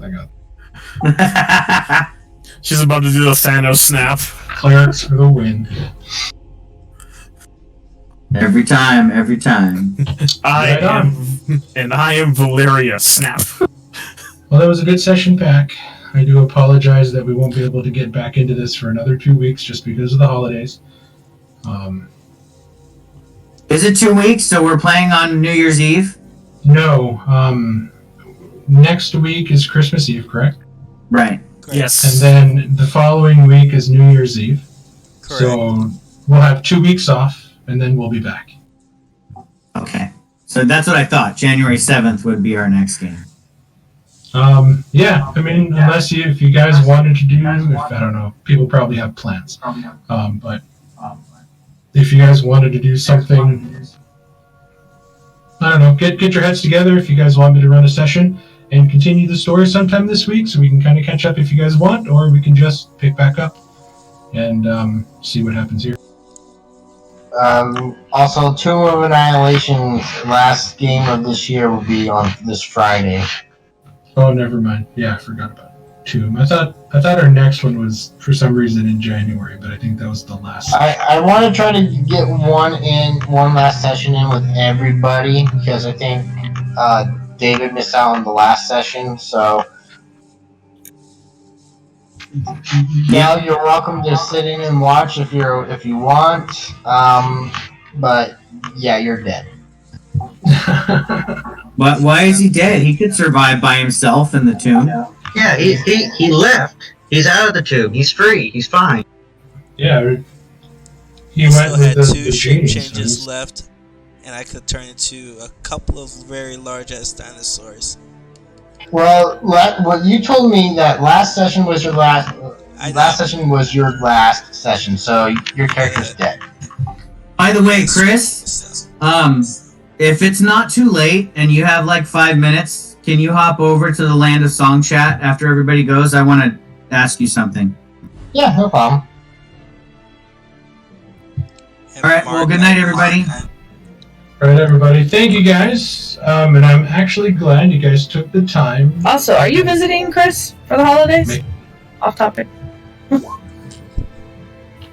He is. He's going to Yeah, be a little coming. He's going to be coming. Minus the twins, I believe, because I think the twins have plans. Oh, so yeah, because he's coming from Florida. Yeah, so I think Chris is coming Sunday the 29th, and then he's going to stay until New Year's Day. So. Oh, okay. That's awesome. And I'll be seeing you guys New Year's. I was gonna say, well, we have to come and visit you guys or something, visit him. Yeah, Marcy, Carla, if you guys want to come hang out New Year's Eve, if you guys don't have plans. This year's going to be at my sister's house, but she's only like 3 blocks away. So, yeah. But still, the As long as I have our address, I can GPS there, so. Yeah. I think, I remember being there once before, but that was Doug driving, not me. This is different. That was my sister Dulcie's. This is my sister Mary. Oh, this is your the other sister. Yes. Okay, yes. I've never been to her There place. for a bunch of drunk old people. It should be a well time. Oh, you mean like all the other New Year's parties? Yeah, all Okay, I miss those. I have no life. I wish I could see you guys and like physically, but I'm kind of stuck here for the time being. Just fly up here. It's not that hard. And Right? It actually is. For him, I'm lost. for him it is. For him it is because he ain't got no money. 20-hour drive? You're good. No, for him it takes him 4 days to get up here from AZ. No, that's everybody else. I wanted to keep going. Yeah, but don't you know, Taha, you can't drive all alone by yourself to 2 states up because you know you're gonna fall asleep and die. I haven't even tried it. That's why. His parents won't let him come up here by himself. Oh, they did. They did already. Remember? So. Only when you're flying. When you're driving, they absolutely refuse because they don't trust you. I don't know what that says, but anyways, yeah, I'll probably message you for some details then, Mark, about that. Yeah, I'll send you guys the addresses, and you guys are more than welcome to come up. So, Yeah. and I'm sure Chris will want to go out and do some stuff while he's here too. So we'll give you guys a call then too. I'll be down for it. After work, of course. Yeah.